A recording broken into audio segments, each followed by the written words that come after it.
Bien, bonsoir à toutes et à tous.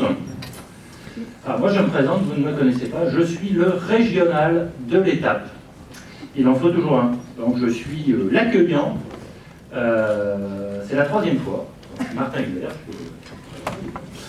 DRH de Mazars en France. Je suis très très heureux d'accueillir les Mardis de l'Essec pour la troisième fois dans notre tour Exaltis de la Défense. Bon, qui ne peut pas accueillir plus de monde, donc on est dans un panel ultra select. Vous pouvez être fiers d'être là ce soir. Et puis, je suis d'abord ravi parce que d'accueillir les Mardis de l'Essec, c'est faire honneur à une association qui est proche de notre cœur.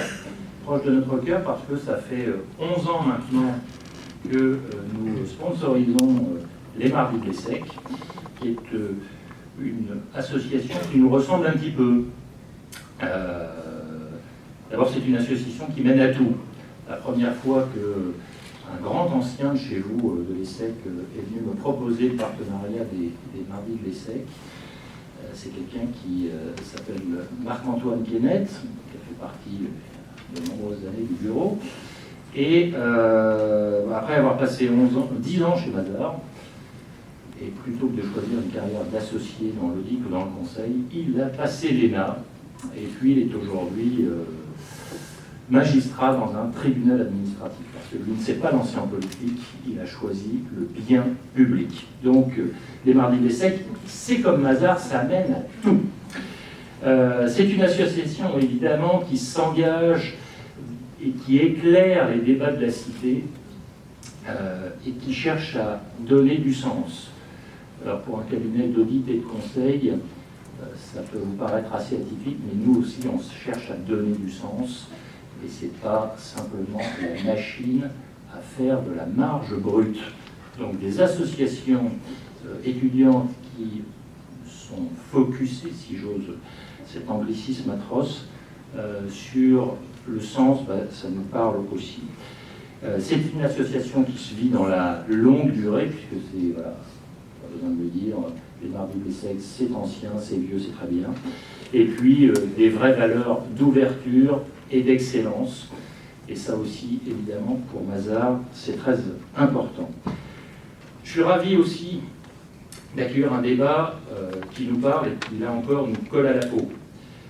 Comme les deux premières fois où nous avions accueilli les Mardis de l'Essec qui traitaient de l'entrepreneuriat, aujourd'hui, on va parler réseaux sociaux, transformation digitale, avec des invités aussi prestigieux que qualifiés pour en parler. Alors certes, nous ne sommes pas la seule entreprise concernée par cette révolution, mais quand on est, comme Mazars, un forever challenger, ou un challenger forever, comme vous voulez, puisque nous ne rattraperons jamais de la vie nos éminents et prestigieux concurrents qui sont les Big Four, la transformation digitale et l'utilisation en général des réseaux sociaux, c'est notamment, et pas uniquement, une opportunité formidable de développer sa marque employeur avec peu de moyens, mais avec de l'agilité. Donc, c'est dire si ce débat nous intéresse. Et je pense notamment à Twitter, évidemment, mais pas uniquement. Et puis, évidemment, pour une entreprise comme Mazars qui embauche chaque année, bon an, mal an, 650 CDI en France et 300 stagiaires, désormais tous digital natives, parler, vivre, penser digital, c'est un point majeur. Alors pour paraphraser Gandhi et m'arrêter là, qui parlaient de l'exemplarité comme moyen de persuasion, je dirais que penser digital n'est pas le meilleur moyen de communiquer avec les jeunes générations, c'est le seul. Je vais laisser la parole à nos invités, et puis d'abord le micro à la charmante Caroline.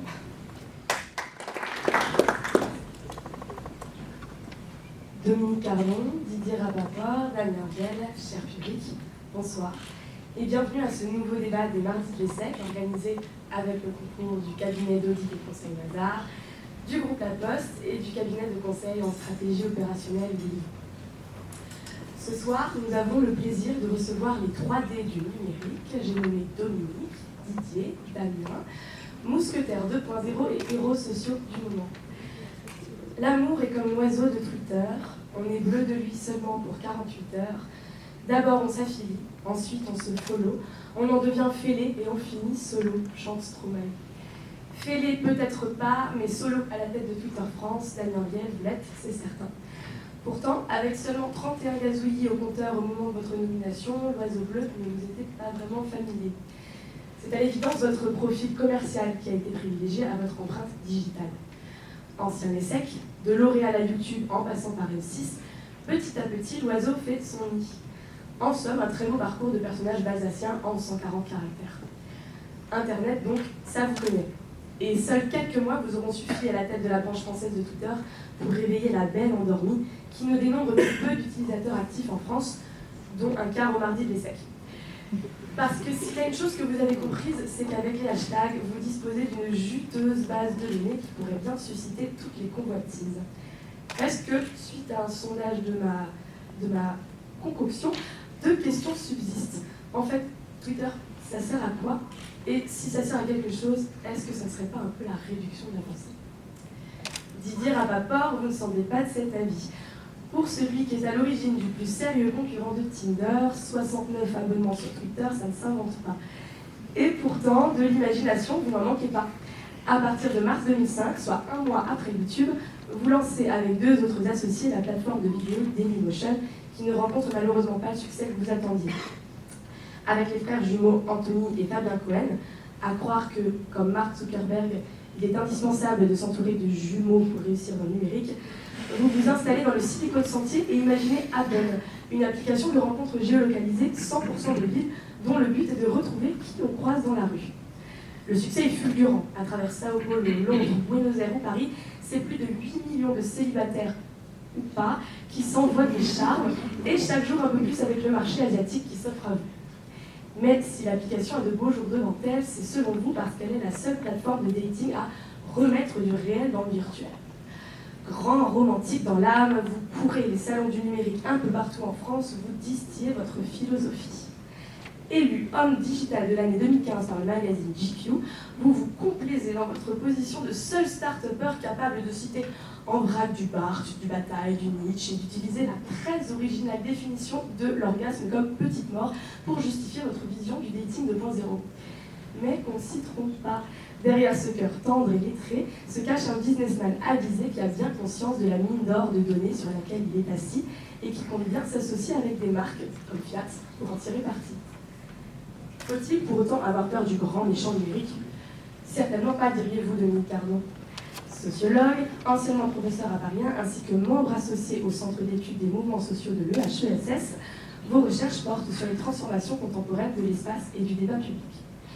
Qu'il doit être difficile le rôle de sociologue de numérique quand son sujet est si changeant, si volatile, si évanescent. À peine publiez-vous un ouvrage qu'il est menacé d'obsolescence. Mais cela ne vous effraie pas, loin de là. Vous faites même preuve d'une grande poésie dans le choix des titres de vos essais. Confiner le clair-obscur, sociabilité et entrelacement des médias, et surtout, il y a quelques mois, à quoi rêvent les algorithmes? En véritable intellectuel, vous vous placez au-dessus de la mêlée, un peu à part dans le débat sur les big data.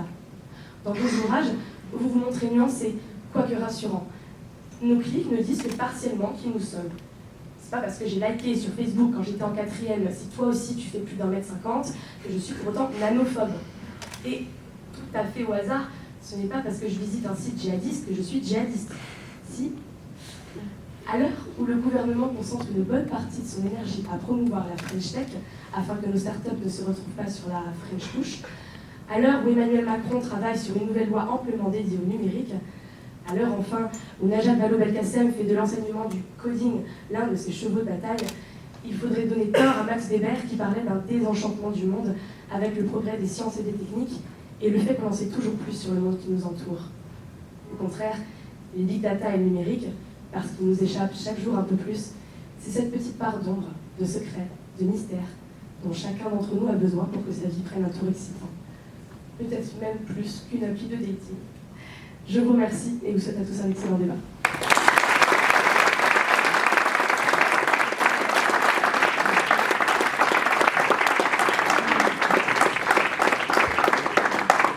Merci Caroline.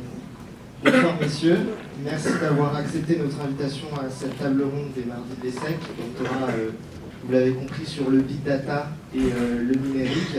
C'est un sujet extrêmement large, donc on ne pourra évidemment l'aborder que sous quelques points. On vous en propose 3. Il y aura également à la fin de la table ronde les questions du public. Donc on va d'abord parler du big data sous son aspect business.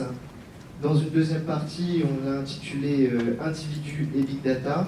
Et enfin, nous essayons de voir les conséquences en termes de régulation et comment les politiques s'emparent de la question. Donc, on va commencer par définir un peu le big data, parce que c'est un sujet dont tout le monde a l'impression que tout le monde en parle. Et finalement, il y a beaucoup de définitions qui viennent derrière ce terme. Et donc, on aurait aimé avoir votre avis sur ce que c'est vraiment que le big data, et également sur l'influence qu'il peut avoir. Est-ce que c'est une troisième révolution industrielle, une invention aussi importante que la machine à vapeur, ou est-ce que c'est une mode, on imagine, entre les deux?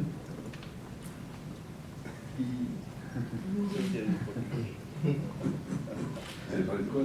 Au fait, Dailymotion, c'était un mois avant YouTube. C'est important.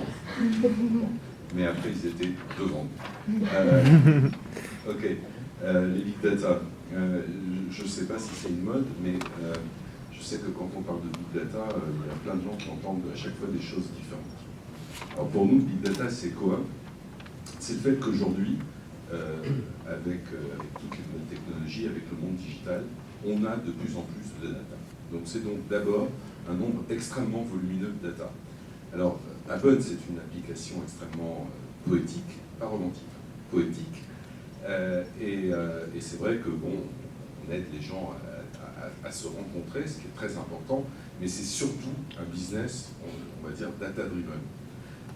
Dans un business comme Apple, j'ai une équipe de petite entreprise, on a commencé il y a 1 an et demi, mais j'ai une équipe d'une dizaine de personnes avec pas mal de grandes écoles qui ne travaillent que sur le sujet de la data et de la compréhension de la data. Alors, la big data, c'est cet afflux incroyable de data qu'on a aujourd'hui. C'est des data qui sont surtout extrêmement variées, et c'est qu'est-ce qu'on fait avec cette data. Et d'ailleurs, de plus en plus, moi j'ai un peu envie de dire que ce qui est intéressant, c'est pas trop la big data, mais c'est surtout la smart data. Parce que devant l'affluence de ces data, devant le nombre de ces data, il y a aussi un autre problème qui est celui du temps, et du temps réel dans lequel le monde digital va, vers lequel le monde digital tend de plus en plus. Et donc, à la limite, ça serait de dire quelle importance que de visualiser, de comprendre des data dans un monde où on est dans l'instantanéité, quand ces data ont quelques jours déjà, datent de quelques jours.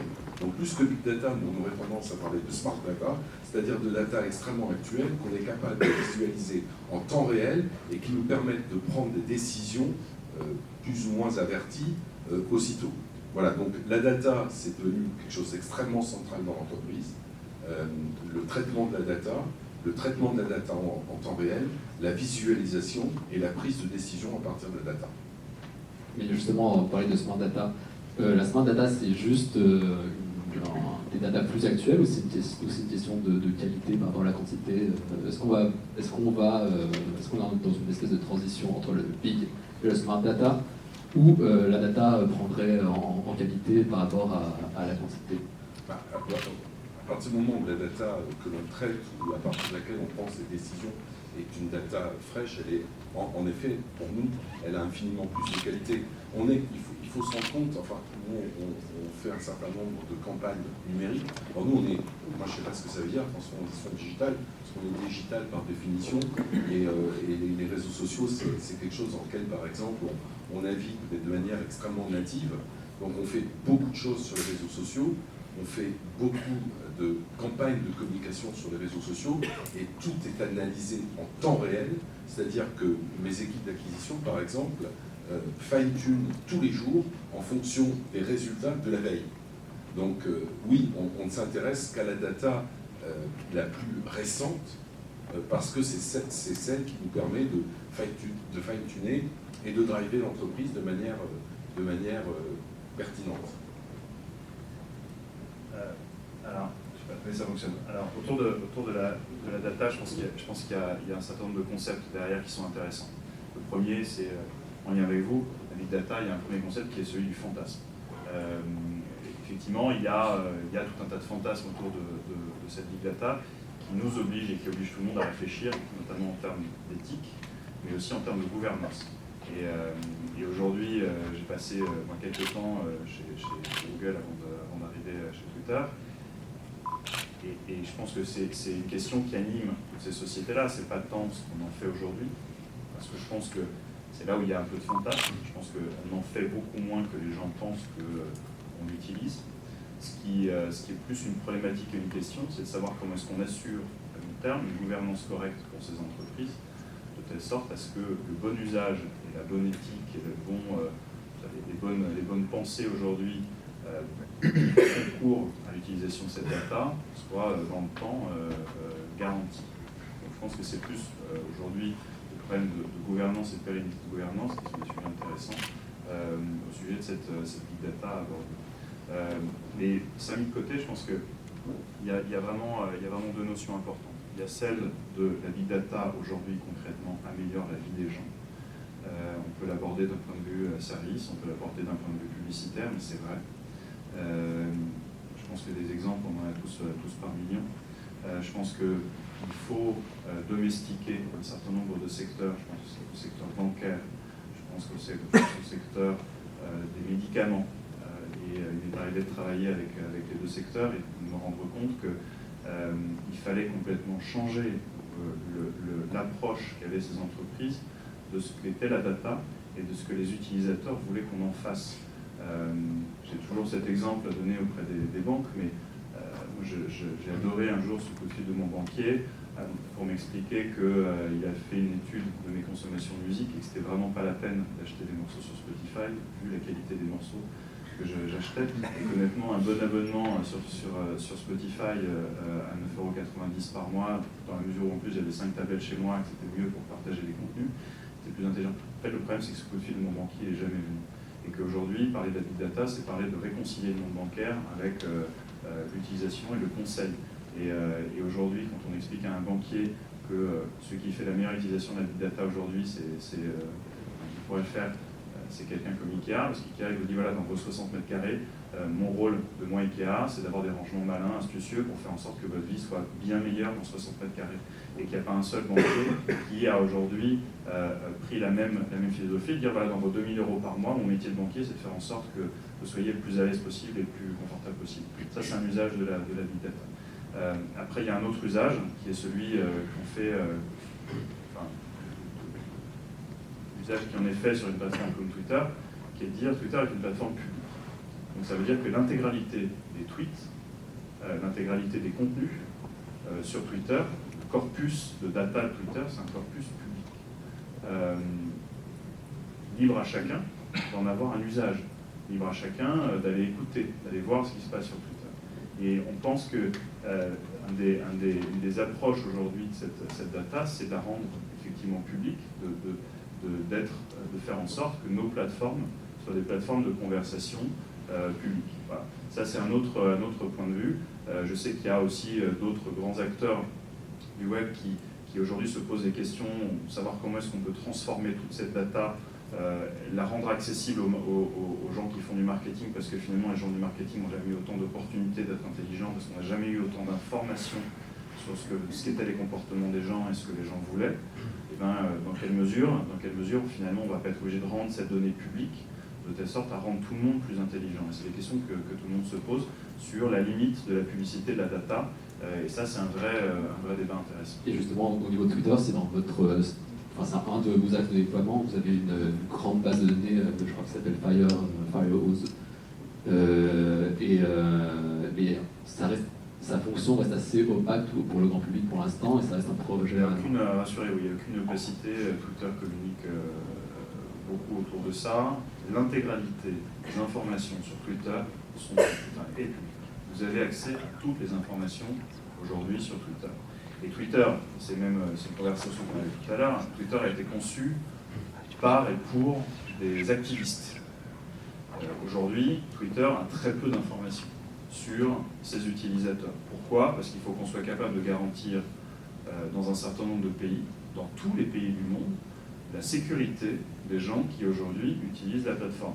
Ça veut dire que les tweets sont publics, mais on protège les émetteurs des tweets, notamment très peu de tweets très peu d'utilisation de Twitter aujourd'hui est géolocalisée par exemple. Ça ne vous plaît pas, mais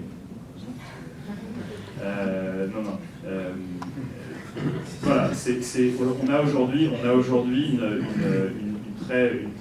une approche extrêmement transparente de l'utilisation de la donnée sur Twitter.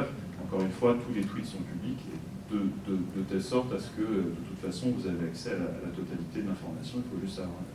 Et justement, puisqu'on parle des usages, Monsieur Cardon, vous, dans votre métier, au-delà du sujet que vous étudiez, dans votre métier de sociologue, est-ce que les big data changent vraiment quelque chose?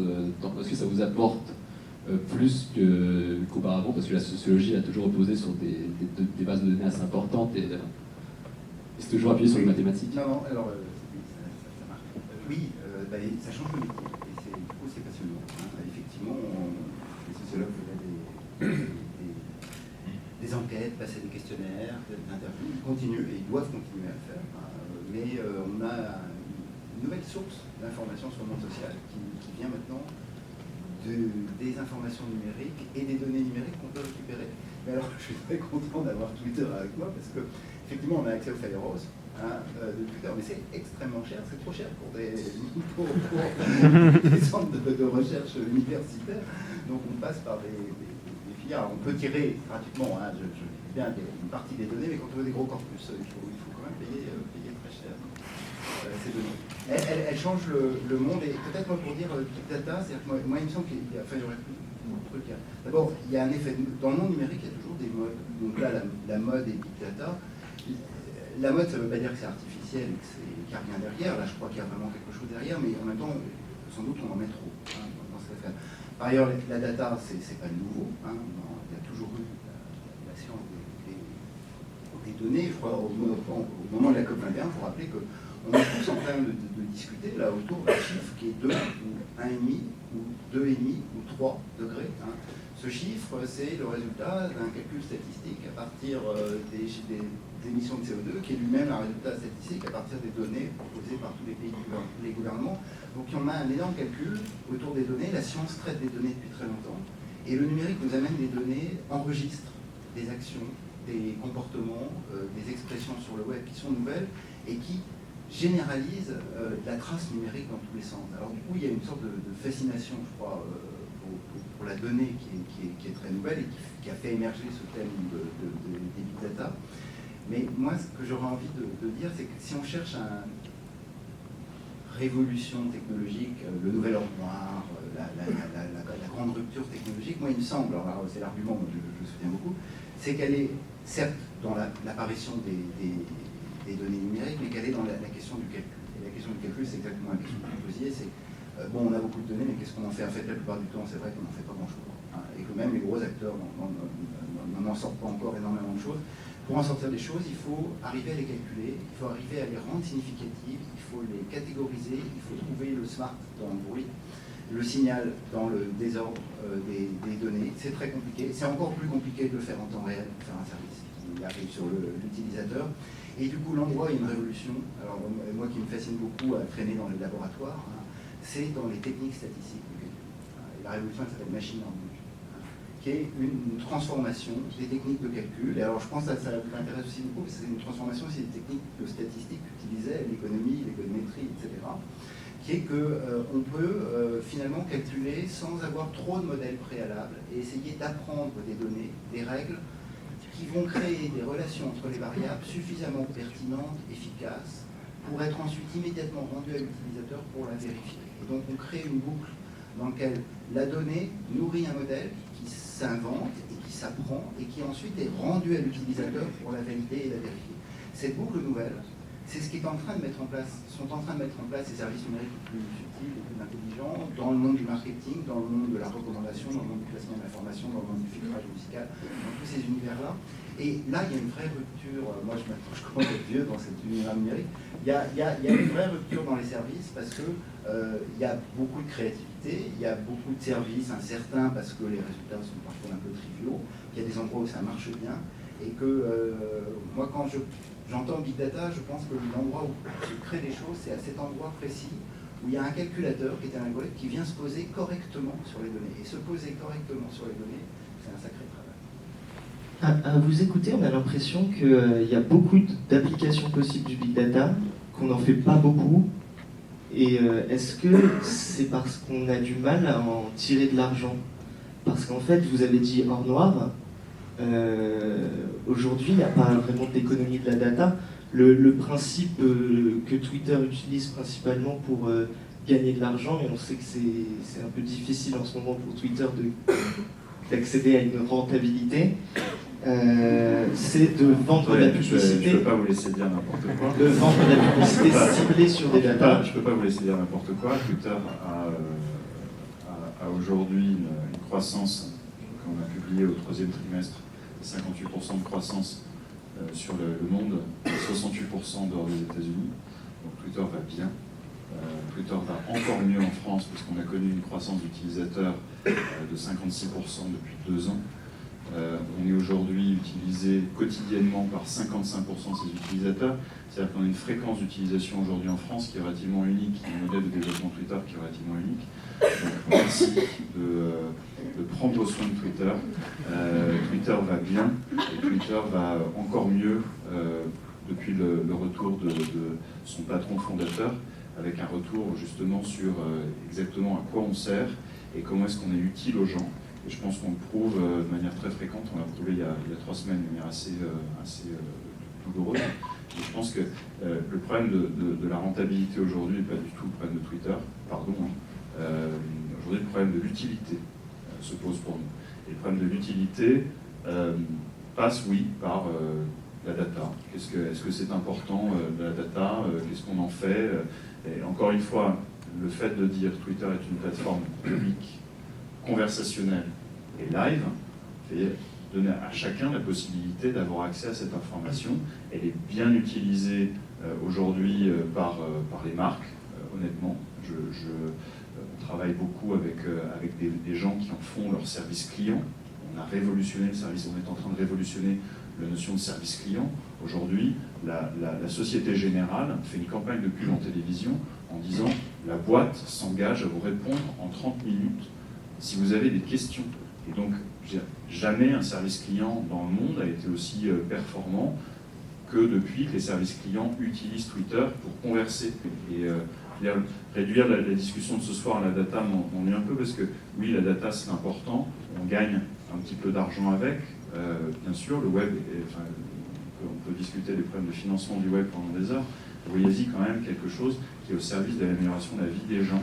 Et c'est vraiment de vous garantir la raison d'être de ces entreprises aujourd'hui. Et c'est pour ça qu'elles marchent. C'est comme vous placez comme raison d'être principale l'amélioration de la vie des gens, la rentabilité, elle arrive toujours. Et vraiment, regardez un modèle comme Google. Heureusement qu'ils ne sont pas arrêtés d'abord à une problématique de rentabilité, sinon la homepage de Google elle serait couverte de pubs. Donc c'est des philosophies qui sont intéressantes. Vous ne couvrirez pas Twitter de pub. C'est pas l'objectif de forcément avoir... Vous savez, on a arrêté la pub pendant quelques jours, il y a 3 semaines, de telle sorte à ce que l'information soit extrêmement fluide sur les fils de Twitter pour que les gens l'utilisent pour avoir accès aux sources d'informations officielles de manière beaucoup plus rapide, etc. On a suspendu la pub. Et on a dit à un certain nombre de gens, oui, écoutez, on a suspendu la pub sur Twitter. Et la première remarque des gens, c'est de me dire, ah bon, il y a de la pub sur Twitter? Je dis, oui, il y a un peu de pub sur Twitter. Mais notre métier, en tant que commerciaux, en tant que publicitaires, c'est de faire en sorte que la publicité qui est sur Twitter, elle soit une publicité utile, intégrée dans le feed, qu'on ne la voit pas, qu'elle soit native. Donc ça, c'est des choses sur lesquelles nous, on travaille pour faire en sorte que la publicité sur Internet soit une publicité qui rende service, qui ne soit pas interruptive, que les gens aiment bien. Donc ça, c'est un axe important de développement. D'ailleurs, concernant Apple, j'ai pas cru voir de publicité sur l'application et quoi repose votre... Oui, je suis nerveux depuis tout à l'heure. sur quoi repose votre business model, à part mais- sur les crédits? Non, sur mais les- comment je vais... D'habitude, je suis pas langue de bois et je casse tout, mais... Bon, alors on va dire que dans le modèle américain, on se dit on va faire beaucoup d'audience, parce que de toute façon, on aura beaucoup d'audience, on aura beaucoup de parts de marché, on saura le monétiser. Ce qui est assez simple, c'est le développement de Facebook, qui a atteint des valorisations extrêmement importantes avant de gagner le moindre centime ou même générer le moindre euro ou dollar de revenus. Et puis toutes ces entreprises qui rendent des services, parce que c'est très important d'avoir un produit en effet de qualité, et je pense que Twitter c'est un produit de qualité, elles doivent aussi exister, elles doivent aussi vivre, elles doivent gagner de l'argent. Et c'est très simple de gagner de l'argent, et il ne faut pas avoir par rapport à l'argent, c'est qu'il ne faut pas avoir de complexe. Alors Apple, on a deux sources de revenus. On a d'abord un revenu B2C, parce que c'est un modèle freemium, avec donc l'utilisation de l'application, elle est possible gratuitement, et puis il y a des fonctionnalités additionnelles qui sont payantes. On a essayé de faire un benchmark de marché, d'être très bien placé. On a notamment introduit le micro-paiement, puisqu'on peut acheter 10 crédits pour 1,99 €, c'est pas très cher, et ça permet d'aller beaucoup plus loin dans l'expérience Apple. Après, autour de la data et autour de la publicité, aujourd'hui on ne voit pas beaucoup de publicité, on en verra pas beaucoup à l'avenir, mais on est tous à peu près d'ailleurs dans les mêmes stratégies de monétisation. Les arbres de Noël avec les publicités qui clignotent de tous les côtés, c'est une chose qui est finie, et heureusement. On est maintenant complètement dans ce qu'on appelle le native advertising, hein, donc on va offrir très bientôt aux marques la possibilité de communiquer avec notre audience, mais d'une manière extrêmement intégrée. C'est-à-dire que ça ne va pas perturber l'expérience client, ça va être complètement intégré dans l'expérience client, donc on ne verra pas de bannière, on ne verra pas d'interstitiel. Et par exemple, vous avez intégré, je crois, Spotify, Instagram. Est-ce que c'est des... Instagram. Est-ce que c'est des... justement, c'est des intégrations ou c'est des publicités? C'est absolument pas ça. Voilà, c'est ni de la publicité, ni un modèle économique. On ne gagne pas 1 centime à avoir intégré Spotify et Instagram sur Apple. Ce qu'on a fait, c'est qu'on a voulu enrichir le profil des gens, parce que dans le monde de la rencontre, c'est important de pouvoir s'exprimer, et c'est important de ce fait de pouvoir être reconnu par les autres. Et aujourd'hui, on s'exprime de plein de manières, non seulement avec des photos, et donc en pouvant intégrer son flux Instagram dans le profil Apple, mais la musique, parce que la musique c'est aussi quelque chose, la rencontre c'est émotionnel, la musique aussi, on s'exprime au travers de la musique qu'on aime, on s'exprime en envoyant des morceaux de musique aux gens avec qui on a envie de discuter. Ça peut être un excellent briseur de glace, on peut envoyer une jeune fille ou un mec Call Me Maybe, ça peut être très drôle pour démarrer, mais voilà, donc non, c'est de l'enrichissement de profil pour permettre aux gens de s'exprimer et d'être connus avec ce qui est leur vie de tous les jours, donc avec leur musique et leurs photos. Et est-ce qu'on peut imaginer, donc là ça, puisqu'on parle quand même un peu de Big Data ce soir, vous arrivez à collecter des bases de données assez importantes sur les gens. Or, Appen reste une application de rencontre qui justement place la rencontre au centre, donc la rencontre reste aléatoire. On ne rencontre pas que les gens qui ont les mêmes caractéristiques que nous, les mêmes atouts. Enfin, en tout cas, c'est ce que j'ai pu comprendre en l'expérimentant. On rencontre vraiment n'importe qui dans la rue sans choix préalable fait par l'application. Est-ce que ça pourrait être un objectif à terme d'Appen, ou est-ce que c'est déjà fait d'ailleurs? Je ne sais pas. J'ai pas compris votre question. Cibler un peu mieux la rencontre. De cibler selon les données récoltées. Non. Alors, nous, on a plusieurs constatations de départ. La première, on refuse le ranking des profils au travers ou à cause d'algorithmes. Nous, on pense que les algorithmes dans le monde de la rencontre, c'est un immense mensonge.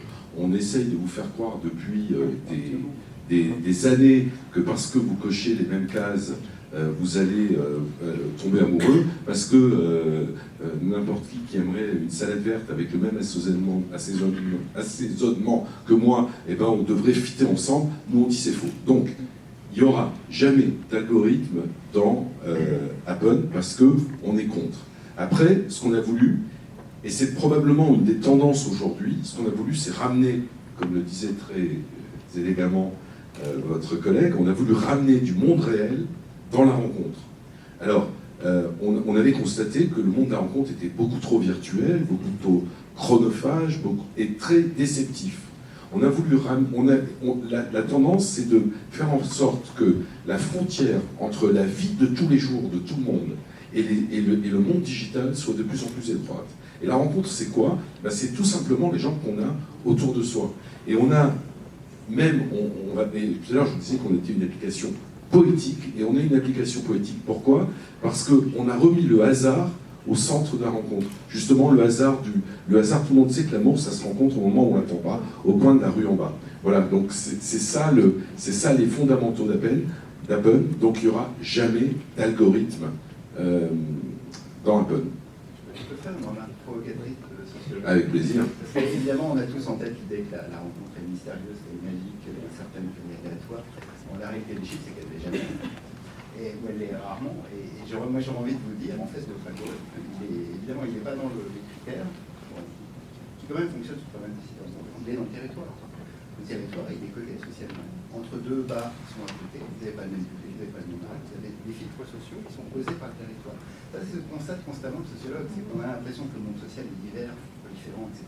Mais dans nos vies, on a des conduites qui sont assez proches, on a des amis qui nous ressemblent beaucoup, on fréquente des lieux qui sont fréquentés par des gens qui nous ressemblent beaucoup. Et d'une certaine manière, la vie sociale, la vie réelle, elle est déjà codée par un algorithme qui est déposé en nous par nos choix, nos habitudes, nos conformismes, nos comportements. J'ai tort de vous en savoir. Non, vous avez tout à fait raison, et c'est même, je crois, ce qui fait la richesse d'Happen. C'est-à-dire qu'en fait, on reproduit les mécanismes de la vie réelle dans le monde digital. Après, je vais vous donner un conseil, si vous voulez changer, casser les codes. Vous achetez un drone, vous mettez votre téléphone, vous faites le tour de Paris, vous le récupérez, et vous allez croiser plein de gens. Pas mal. Moi, je mets un doute. Vous faites le tour du périphérique mobilette. Oui, c'est pas mal. Peut-être, juste pour faire une parenthèse, les situationnistes là, qui de bord, dans les années 60, ils avaient une expression que je trouve fascinante pour justement rompre avec cette idée que nous sommes monotones. C'est qu'ils visitaient Londres avec un plan de Paris. Donc ils allaient du point A au point B, mais avec un plan de Paris. Donc ils tournaient à droite, à gauche, mais évidemment, du coup, ils faisaient des trajets un peu originaux. Ils avaient un système d'information qui était délibérément transformé. Alors c'est marrant parce que moi je suis tout à fait d'accord avec votre remarque, et c'est pour ça que c'est bien de temps en temps de changer de quartier et d'aller voir ailleurs ce qui se passe. Après, quand on a démarré Happen et qu'on avait quelques dizaines de milliers d'utilisateurs, tout le monde trouvait l'application extrêmement cool et trendy. Cool et trendy, pourquoi? Parce que finalement, on retrouvait sur Happen un peu des gens qui nous ressemblaient. Donc on était rassurés, on était tout ça. Et puis, on nous a dit, mais le danger, ça va être quand vous allez grossir, quand vous allez avoir des millions, alors ça va être beaucoup moins cool et beaucoup moins trendy. Et nous, on continue à être cool et trendy. Pourquoi? Parce que justement, on a ce filtre réel de la vie, qui est celui de la proximité, qu'on a réintroduit à travers Happen. Et bêtement, ça plaît aux gens. Après, c'est très confortable, hein. On ne risque pas avec Happen, voilà, ce soir, vous allez rencontrer que des gens qui vous ressemblent. Hein. Mais bon, voilà, donc ça va bien, ça marche.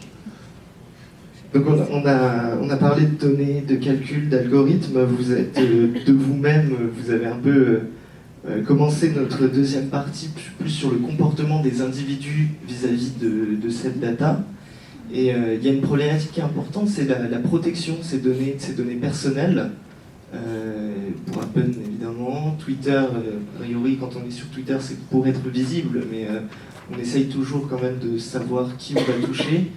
Et déjà, est-ce que cette problématique, peut-être Monsieur Carton, vous avez des informations là-dessus, est-ce que les gens, on en parle beaucoup, mais est-ce qu'on les protège nos données? Est-ce qu'on le fait concrètement?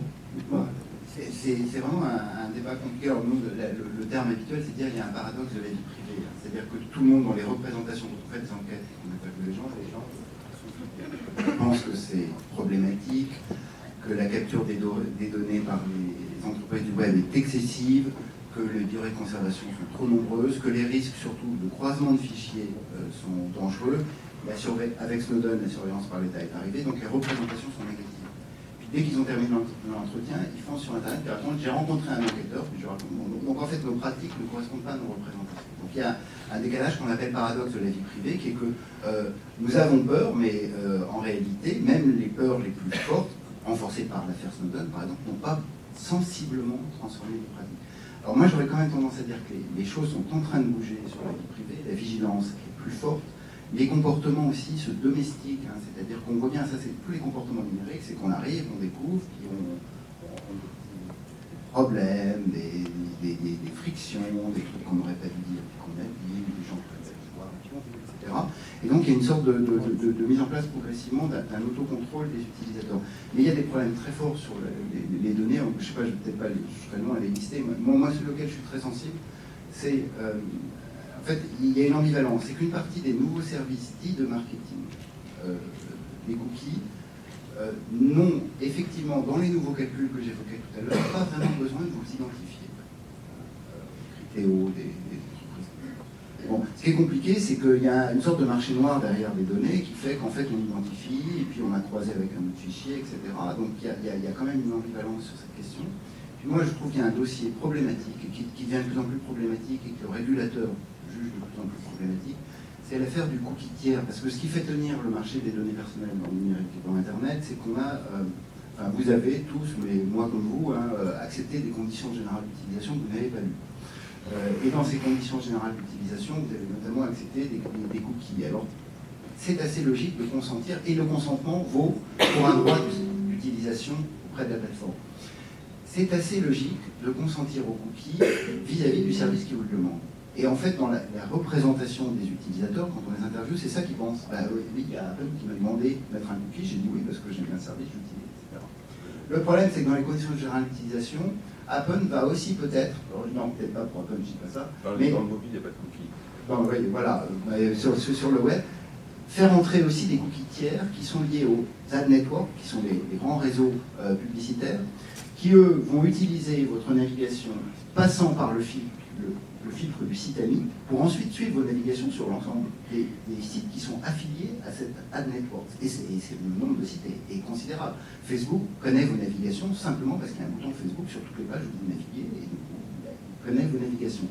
Et cette connaissance-là, elle est indue, et le fait de constituer des fichiers de navigation à travers les cookies tiers, manifestement rompt et viole complètement l'idée qu'on y a consenti. L'utilisateur ne se rend pas compte qu'il a consenti en fait à beaucoup plus que ce qu'il est en train de donner. Et c'est un thème qui monte beaucoup là, chez les régulateurs, de trouver une manière d'obliger les sites web à être beaucoup plus affirmatifs ou transparents dans la communication qu'il fait, notamment à l'égard des données qui vont être prélevées sur des navigations qui sont faites en dehors de leur affaire. Je dis ça avec insistance parce que pour les sites des médias, c'est devenu sidérant. Hein. C'est-à-dire que le monde installe ses cookies, mais il y en a en fait 14 ou 15 qui s'installent, qui sont liés aux régies publicitaires, qui vont ensuite mettre de la publicité automatique en programmatique sur les pages de navigation de l'utilisateur, sans que le monde lui-même n'ait accès et ne contrôle la publicité qui arrive de façon automatique, parce qu'elle a été calculée aux enchères selon les traces de navigation des individus qui venaient de l'utiliser. C'est quand même un moment où ce marché de la donnée personnelle j'insiste bien, parce que pour le marketing publicitaire, devient parfois problématique. Ouais, bon. Alors, vous ne mettez pas de cookies non, mais on ne met pas de cookies, mais il y a d'autres trucs. Ok. Alors, il fut une époque où les marques communiquaient à travers des panneaux d'affichage. Et là, les bords de route étaient remplis de panneaux d'affichage qui s'adressaient à tout le monde. Aujourd'hui, les marques, elles communiquent de manière plus fine et elles sont capables, on va dire, de plus en plus de personnaliser leur communication au travers des envies des gens. Alors oui, tout ce que vous avez dit existe et tout ce que vous avez dit est vrai. Par contre, il y a une chose qui est importante de dire, c'est que les données sont complètement anonymisées. Et donc que la vie privée des gens n'est pas mise en danger parce que les données sont totalement anonymisées. Et ça, je pense que c'est très important de le signaler. On ne peut pas dire que ce que vous avez dit. Voilà, c'est une première réponse. Il y en a d'autres. Je peux ajouter deux mots. En Europe, il y a quand même un marché noir des data brokers sur des données qu'on désanonymise, disons, en Amérique du Nord. Voilà. Et puis, deuxième point, c'est que ce serait super si elle était vraiment bien personnalisée, la publicité. C'est là que les algorithmes sont un peu faillibles. La réalité, c'est que souvent, elle est quand même un peu moins pourrie que la pub habituelle, mais elle est quand même assez pourrie, analysée. Et à tel point que, là encore, on voit dans les usages, hein, aujourd'hui, le marché publicitaire est quand même très inquiet, et dire très inquiet, c'est peu dire, de l'augmentation considérable des internautes qui sont sur AdBlock. Hein. On est dans des taux qui tournent autour de 40 à 50%. C'est bien qu'il y a un problème autour de l'idée qu'elle soit vraiment bien personnalisée. Peut-être que le marché publicitaire a tiré trop fort dans la pub pourrie sur les sites des utilisateurs, on les trouve qui s'allument partout, et qu'il est aussi en train de payer le prix de ses inconséquences avec les internautes. Comment Twitter gère ce problème? Je sais que on a parlé de la publicité beaucoup plus discrète sur Twitter. On a aussi, par rapport à Facebook, par exemple, vous récoltez beaucoup moins d'informations. Je crois qu'on donne pas sa date de naissance sur Twitter, etc. Donc, c'est maintenant, si on demande la date de naissance, ne serait-ce que pour être certain que vous avez plus de 13 ans et que donc vous êtes éligible à l'utilisation de la plateforme. Et aujourd'hui, c'est un élément important pour nous de protection de l'utilisateur. Moi, je sais qu'il y a un débat, je sais qu'il y a un sujet. Le sujet des adblocks est un sujet qui ne nous concerne pas directement sur Twitter, qui nous concerne indirectement parce que l'appauvrissement des sites de contenu en France et dans le monde est un problème. Si demain il y a moins de publicité pour financer le site du Monde, ce sera un problème pour nous, puisque l'information du monde est importante pour nous, pour vivre et exister. Maintenant, qu'il y ait des excès et qu'on soit dans un monde qui soit capable de s'autoréguler, c'est certain.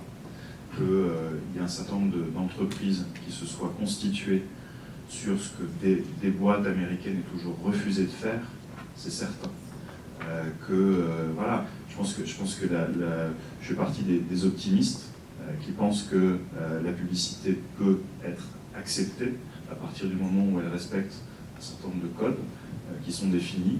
Nous, on y travaille avec les agences de publicité, avec les agences médias, pour faire en sorte qu'il y ait toujours cette bonne intégration de la publicité à l'intérieur de Twitter. Je laisse les autres un peu à leur responsabilité, c'est-à-dire que si vous trouvez des sites qui acceptent 12 cookies, il va s'étonner que ces sites soient victimes après de gens qui n'aient plus envie nécessairement de voir la publicité.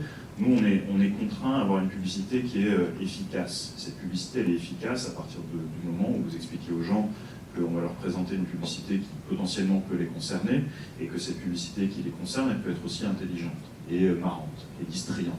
On travaille beaucoup sur les contenus publicitaires, sur le brand content et l'intégration, et je peux vous garantir que ça marche, et c'est bien fait. Permettez-moi de voir le côté positif des choses, qui est sans doute cette autorégulation du marché à laquelle on va aboutir, et que les excès seront de toute façon sanctionnés. Voilà. Maintenant, c'est le problème de chacun aussi de concevoir qu'Internet gratuit, il y a des conditions, et que ces conditions, c'est d'accepter un minimum de publicité. Et rassurez-vous, la responsabilité des marques et la responsabilité des publicitaires, c'est de faire en sorte que cette publicité soit vue, parce que notre métier, c'est pas de donner de la publicité et de nourrir les gens avec des gavets de publicité. Notre métier, c'est de faire en sorte que cette publicité, elle fonctionne, et elle puisse convaincre les gens il faut acheter, il faut utiliser, voilà. Et pour nous, la sanction est immédiate. Twitter n'est rémunéré que quand la publicité répond à un objectif défini par quelqu'un de marketing. Si c'est avoir plus de followers, les gens ne payent que quand on a plus de followers. Si c'est voir une publicité, les gens ne payent que quand la publicité est vue. YouTube, par exemple, c'est une plateforme qui est intéressante de ce point de vue-là. YouTube une très grosse partie, et ça m'en parler, mais je vais le faire parce que je trouve la philosophie est très bonne, une très grosse partie des publicités aujourd'hui sur YouTube est skippable. C'est-à-dire que vous pouvez, après quelques secondes, décider de ne pas voir la publicité. C'est un sacré défi. La même chose sur Twitter. Vous pouvez très bien passer dans le feed, vous pouvez très bien passer la publicité vidéo si vous n'avez pas envie d'avoir. nous, on est rémunéré qu'à partir du moment où la publicité est vue. J'aime beaucoup cette philosophie qui consiste à dire ça sert à rien d'être interruptif, ça sert à rien d'aller vous traquer encore pendant 6 mois parce que le lit chez la Redoute, vous ne l'avez pas acheté finalement. Pour moi, c'est de la mauvaise publicité. C'est de la mauvaise publicité et ce marché a déjà détruit de la valeur côté display. Aujourd'hui, il n'y a pas un annonceur qui veut bien faire du display. Le display, c'est devenu quelque chose, c'est devenu vraiment quelque chose de pas très bien. Donc, on essaie de mettre un peu de data pour rendre le display un peu intelligent et un peu opportun, mais maintenant, on a un format qui est un format roi aujourd'hui dans le digital qui s'appelle le format vidéo, et on travaille ce format vidéo avec les agences de publicité. Nous, on a 80% de l'utilisation sur Twitter qui est sur mobile. Ça veut dire qu'on travaille avec les agences de publicité, ce qui est un bon format publicitaire vidéo en mobile, puisque on a des tas de gens qui ne le verront quasiment que sur le mobile. Donc c'est intéressant de travailler ça dans le fond avec les agences, pour se dire encore une fois, et je fais partie de ces gens-là, que la publicité, c'est aussi quelque chose qui peut être distrayant, agréable. J'ai vu tout à l'heure le nouveau film Audi, qui a tombé par terre, il dure 1 minute 55, je l'ai vu du début à la fin, je l'ai re-regardé. Ça, c'est de la bonne publicité. C'est la bonne publicité. Je posterai tout à l'heure ce film Audi, parce que vraiment, je trouve qu'il vaut le coup. Et depuis qu'on m'a dit que je pouvais poster des vidéos de 1 minute 55 sur Twitter, je le fais. Donc voilà, c'est ça, voilà, ça c'est une bonne discussion. D'ailleurs, puisque vous parlez de publicité, les publicités d'Apple sont quand même assez fantasmagoriques, disons. Enfin, vous entretenez vraiment le fantasme de l'amour, de la rencontre, on voit que vous aimez en parler. Est-ce que pour vous, Apple, c'est vraiment un peu, je ne sais pas si vous connaissez le poème Une passante de Baudelaire. Est-ce que c'est vraiment ça, ou c'est un business model où on fait se rencontrer les gens dans la rue avec des croches, avec des charmes? Ok. Alors, c'est le côté que vous avez évoqué tout à l'heure, mademoiselle. Donc, moi j'aime les produits que je construis. Quand on a donné 2 exemples, quand on a construit Dailymotion, c'était pas du tout dans l'optique de ce que c'est devenu. Nous, on a construit Dailymotion et notre première baseline, c'était de dire la vidéo est au 21e siècle ce que le stylo est au 19e. Sauf que au 19e, il fallait apprendre à écrire et apprendre à parler pour pouvoir s'exprimer, alors qu'aujourd'hui, on a des téléphones qui ont des fonctions record et que chacun peut s'exprimer de manière extrêmement simple. Et donc, ce qu'on a voulu faire, c'est qu'on a voulu donner aux gens un moyen d'expression. Donc il y avait une véritable idée, et il y avait une véritable volonté très éthique derrière tout ça. Le seul problème, c'est que pour s'exprimer, les gens ont téléchargé ce qui ne leur appartenait pas. Et les procès ont commencé. On en a eu quelques-uns. Après, en ce qui concerne Apple, nous, alors je vais faire 2 corrections. D'abord, on ne promet pas l'amour, et on ne promettra jamais aux gens qui viennent sur Apple parce qu'ils vont venir sur Apple, ils vont rencontrer l'amour.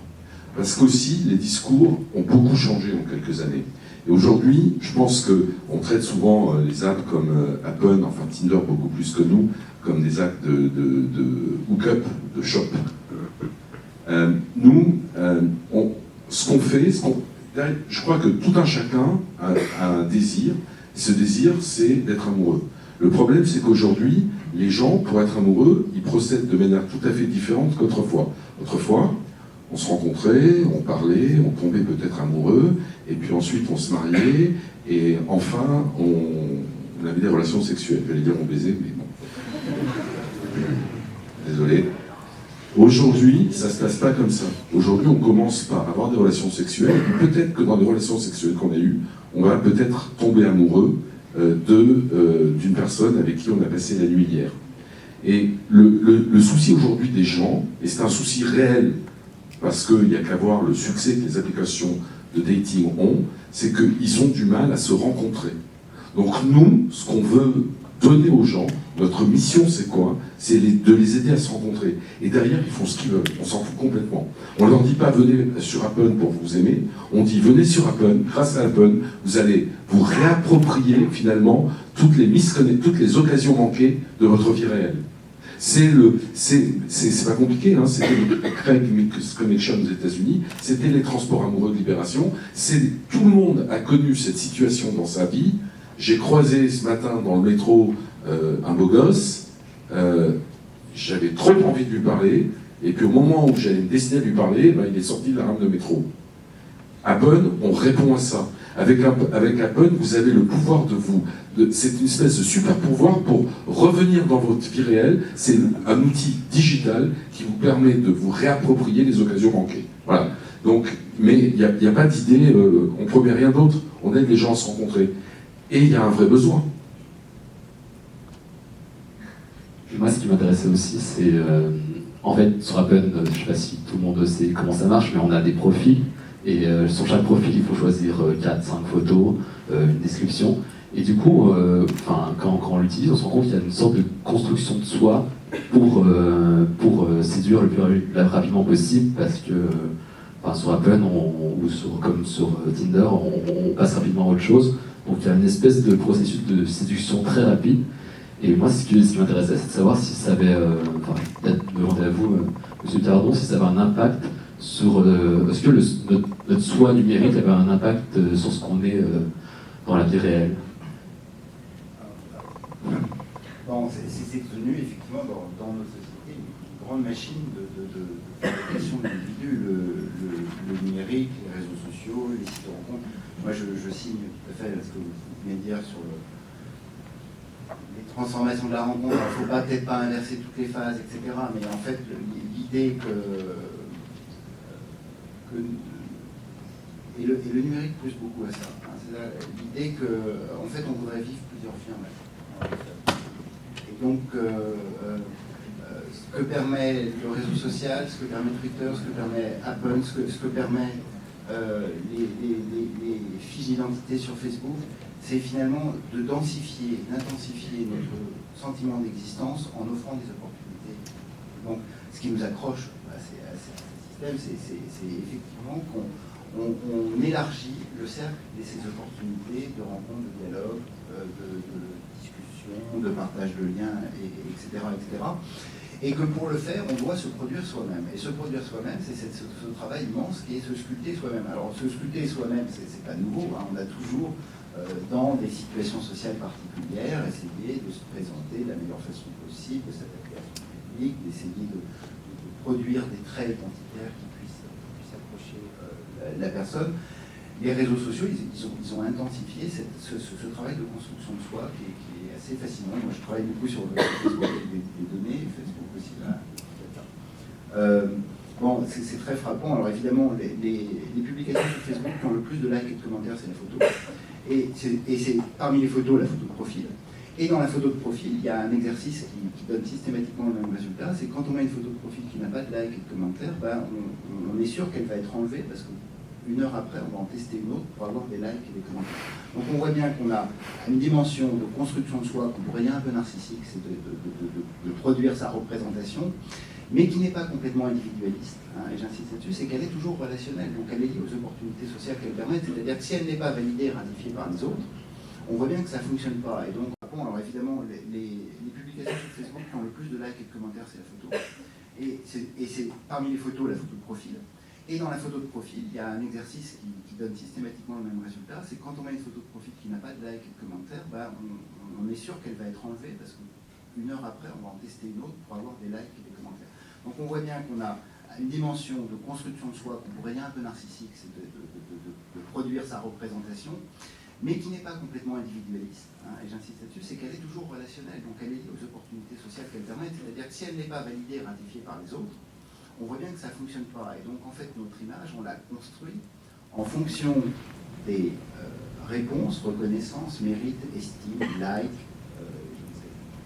comment ça s'appelle ? Crush, voilà, que l'on reçoit des autres qui viennent valider son identité. Alors, ça constitue une sorte de devenir possible du sujet, qui est toujours en représentation dans le monde réel, mais là je fais mon sociologue pour dire que contrairement à ce que l'on entend parfois, alors c'est plus dans les débats qu'on pourrait avoir avec la psychologie qui imagine que le monde virtuel, et ça arrive pour certains, serait une déconnexion totale, fantasmatique, proprement fantasmatique du monde réel, c'est qu'en fait, parce qu'on est accroché au réel, parce qu'on va avoir des likes ou des crushs, etc., on ne peut pas raconter n'importe quoi, on ne peut pas être plus beau qu'on est, on ne peut pas être plus intelligent, on ne peut pas avoir voyagé dans des pays où on n'a pas voyagé, parce que, évidemment, le réseau social, il est toujours accroché à l'identité qu'on a constituée pour nous dire non, arrête, tu déconnes, t'en fais trop, c'est pas vrai, t'es là, tu es là. Donc en fait, on produit une identité du sujet, où on tire un peu sur ce qu'on pense être le meilleur de soi-même, et puis on le fait valider par les autres. Et du coup, on produit aussi une image qui est sans doute très euphorisante de soi, toujours très optimiste. Le web, c'est un territoire, on oublie toujours de dire ça parce qu'on s'accroche toujours aux problèmes, aux conflits, aux guerres, aux trolls, etc. En fait, tout le monde trouve tout le monde très beau, tout le monde like. Les photos sur Flickr sont toujours sublimes, les musiques sur les sites musicaux sont toujours très très bonnes, etc. On est quand même toujours en train de se donner des choses très très valorisantes de soi. Dans les sites de géolocalisation, je suis toujours frappé, je sais pas comment, enfin les trucs qui marchent plus trop, la force scolaire, ces choses-là. Toujours frappant, c'est quand on fait une cartographie des lieux qui ont été, dans lesquels les gens se sont intentionnellement géolocalisés. On a des bars branchés, on a des endroits sympas, on a des écoles, des universités, des entreprises, mais on n'a jamais la radio climatique. Donc on voit bien que l'identité qu'on produit, c'est pas le réel des individus, c'est quelque chose qui, chez l'individu, est une construction qu'on cherche à faire constamment ratifiée par les autres. Et la ratification par les autres est le jeu social dans lequel nous sommes tombés aujourd'hui. Il y a peut-être moins cet aspect sur Twitter, par exemple, où on est plus libre peut-être de l'image qu'on renvoie. Sans doute, c'est votre lecture des choses. Je pense qu'il y a un élément important. C'est que je pense que c'est une erreur de considérer que Twitter aujourd'hui est un réseau social. Je pense que Twitter aujourd'hui est devenu, on a tendance à dire, certainement l'outil de communication le plus puissant du monde. C'est une plateforme de distribution et d'échange de contenu qui intègre une dimension sociale, mais c'est avant tout une plateforme d'échange et de distribution de contenu. L'usage aujourd'hui qui est fait sur Twitter est un usage dans lequel on va donner à chacun la possibilité d'avoir un mégaphone et de parler au monde. C'est vraiment la philosophie derrière Twitter aujourd'hui, c'est de laisser à chacun la faculté de s'exprimer.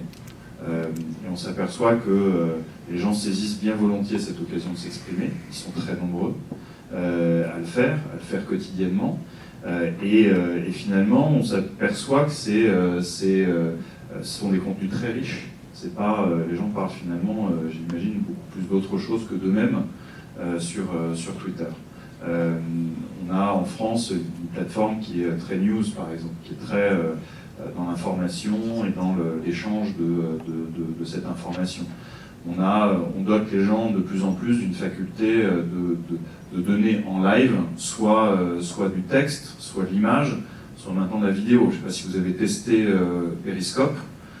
C'est une app qui est formidable, qui permet à n'importe qui d'avoir un flux live en direct, donc de n'importe quel endroit, qui change à la fois la relation des journalistes avec le contenu, des gens avec la notion du live.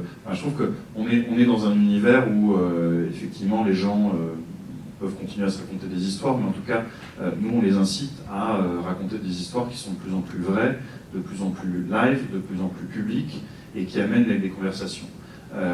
Et je trouve que c'est assez fascinant la vitesse à laquelle tout ça va.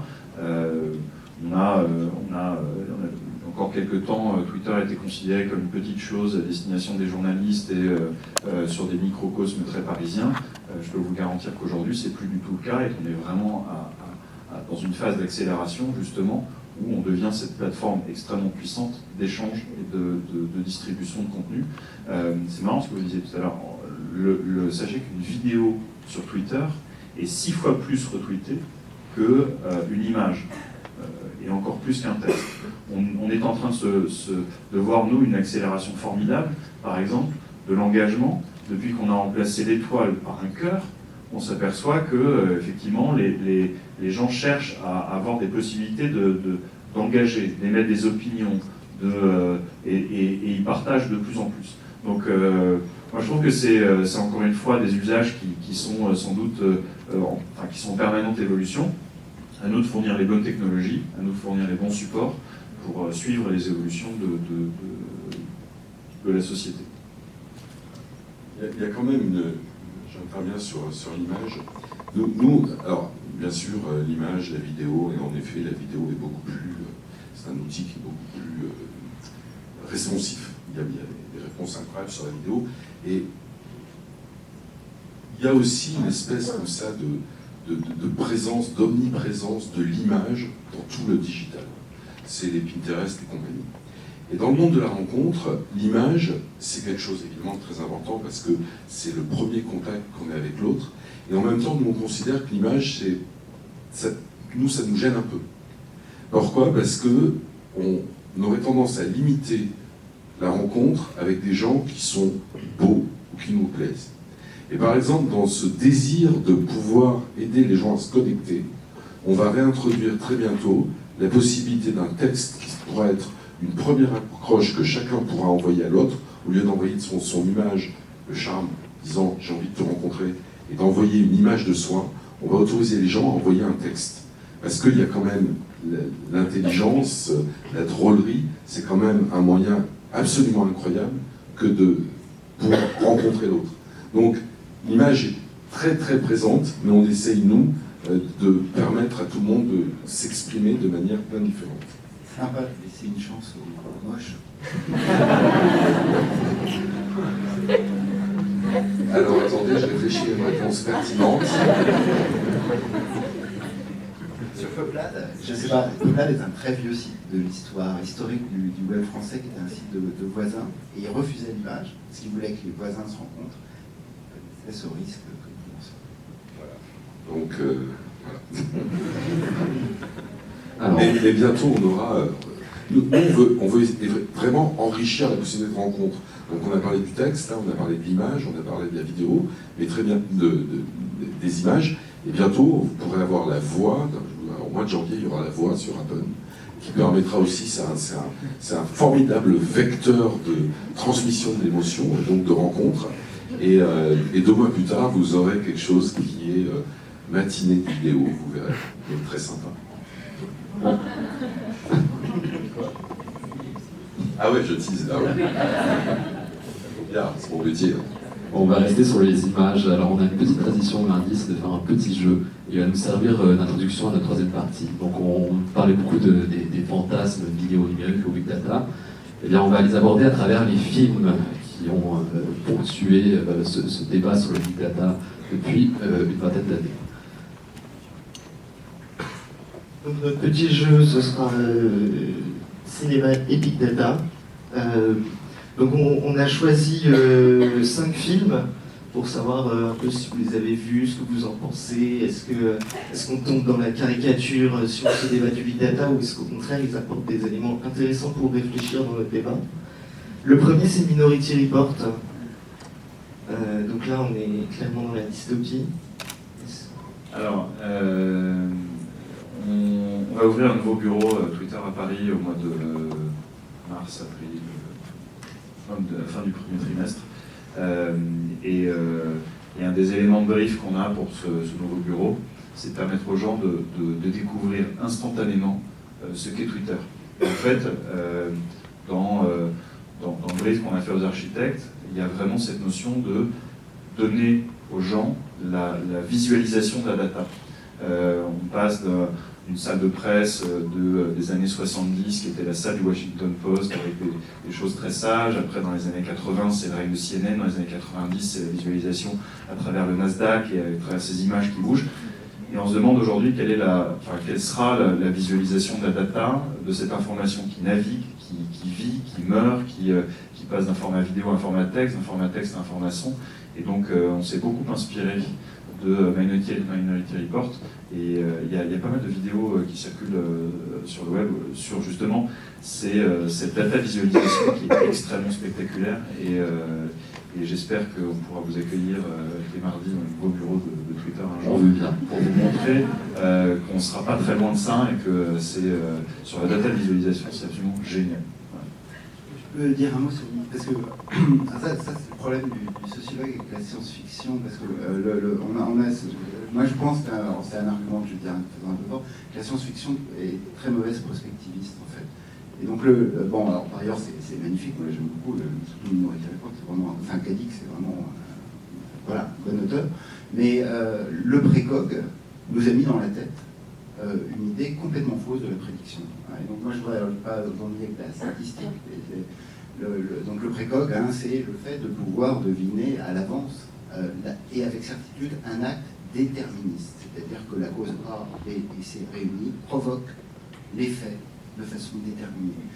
Les nouvelles statistiques du machine learning, elles sont probabilistes. Et on a beaucoup de mal avec ça. C'est pas parce que la cause A, B et C sont réunies que l'événement va se passer. Et donc toutes les prédictions publicitaires, de recommandations, de filtrage, etc., qui sont faites dans l'univers numérique, tous les statisticiens ou data scientists vont vous le dire, ce n'est qu'une probabilité. Et donc le précog, c'est cette figure où l'on sait que le crime va avoir lieu avant même qu'il ait lieu, cette idée que le calculateur ou l'algorithme, il va lire dans le désir de l'individu, avant même qu'il ait eu ce projet ou cette intention ou cette intuition, que quelque chose va se passer. C'est pas du tout ce que font les statistiques qui nous font de la prédiction aujourd'hui. Elles regardent nos comportements passés, elles pensent que nos comportements passés sont relativement réguliers, elles comparent la régularité de notre passé au passé d'autres personnes et elles anticipent un avenir possible et probabiliste et jamais déterministe. Le problème de Minority Report, c'est vraiment de nous introduire dans l'idée que la prédiction pourrait être déterministe, ce qu'elle ne sera jamais. Enfin, je suis peut-être un peu trop affirmatif, mais c'est pas ce que font les calculs prédictifs aujourd'hui. Donc on n'aura pas de rencontre prédite par un précog pour un... Non, ça non, on ne prédit pas la rencontre. Par contre, la visualisation des data, c'est quelque chose d'important. Et on travaille beaucoup sur la réalité augmentée, qui pourrait permettre, on a des modèles là qui sont en train de travailler par nos équipes produits, qui pourraient permettre de faire des choses assez sympas dans la rencontre. Imaginez qu'au lieu de voir la photo de quelqu'un, il suffise de mettre son téléphone sur un visage et d'avoir toutes les datas de la personne qui apparaissent. Encore du teasing. Non mais on travaille beaucoup sur un tas de choses. On travaille sur la téléportation, beaucoup, parce que voilà, on est dans l'idée du croisement, mais quid si en ce moment je me retrouvais à New York? Qui croiserait? Donc on est beaucoup dans des choses quand même qui sont... Mais on a une équipe de gens qui réfléchit de manière à ce que tout ce qu'on puisse imaginer porte nos valeurs. Et on a des valeurs de la rencontre qui sont très éthiques et très porteurs d'espoir. Donc il n'y aura jamais de mauvaise utilisation.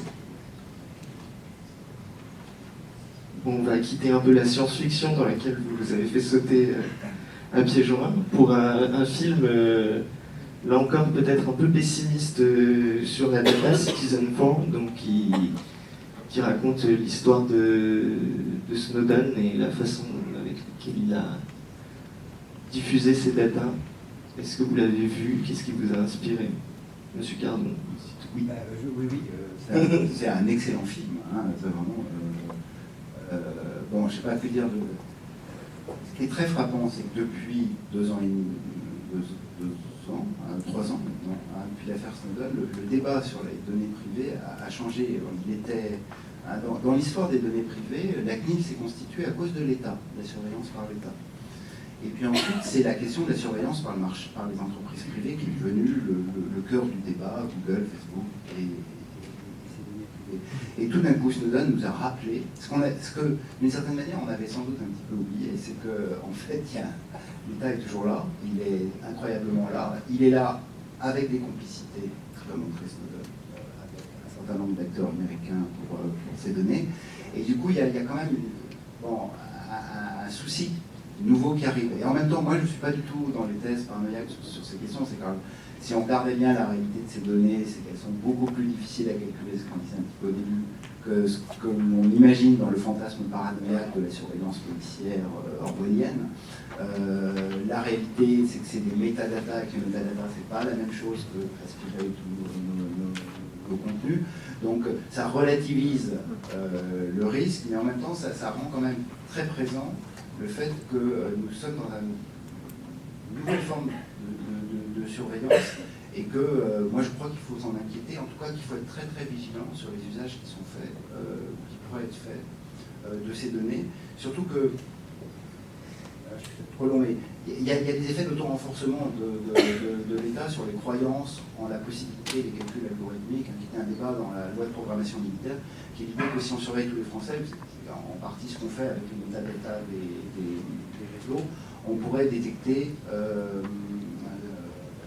les comportements terroristes ou menaçant la sécurité nationale. Ce que, encore une fois, l'INRIA fait un communiqué magnifique, les chercheurs de l'Institut national de la recherche informatique, pour dire que c'est statistiquement impossible. C'est-à-dire qu'on ne peut pas faire un modèle d'apprentissage à partir de 10 terroristes qu'on connaît, dont on voit les traces, etc., pour ensuite identifier d'autres terroristes dont on n'aurait pas préalablement, par une filature humaine, dégagé des comportements particuliers, et qu'on va créer et générer des masses faux positifs qu'il va du coup falloir surveiller, contrôler, etc. Alors que quand on a 20 000 dans un fiche S, on n'arrive pas à bien les surveiller. Donc il y a peut-être aussi dans cette surveillance étatique une sorte de démesure du calcul, une croyance dans les possibilités des big data que viennent contredire, je pense que la situation qu'on vit actuellement le montre assez, le fait qu'une surveillance plus intelligente, plus subtile, plus ciblée, plus smart, en fait, serait sans doute bien plus performante qu'un grand calcul global sur tout le monde. Ce qui est un peu ce que Snowden est venu nous dire. On n'a pas été très originaux ensuite, on a choisi une matrice. Est-ce qu'on sera un jour contrôlé par nos propres algorithmes?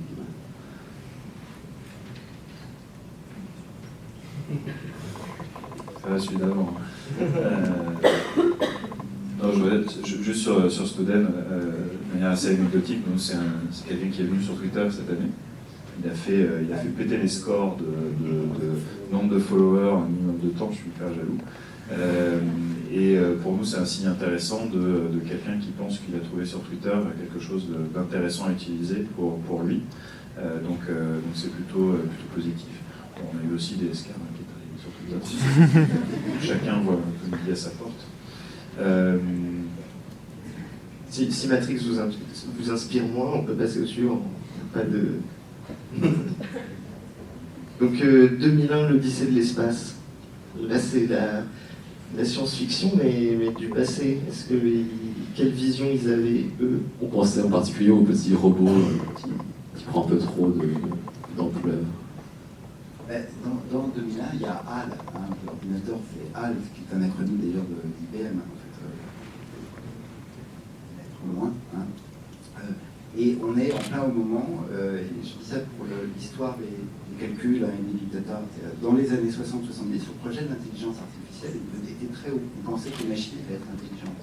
Et HAL était l'exemple sublime de la machine intelligente, qui était même humaine, puisqu'elle avait il y a un moment très émotionnel dans le film où elle va débrancher le vaisseau.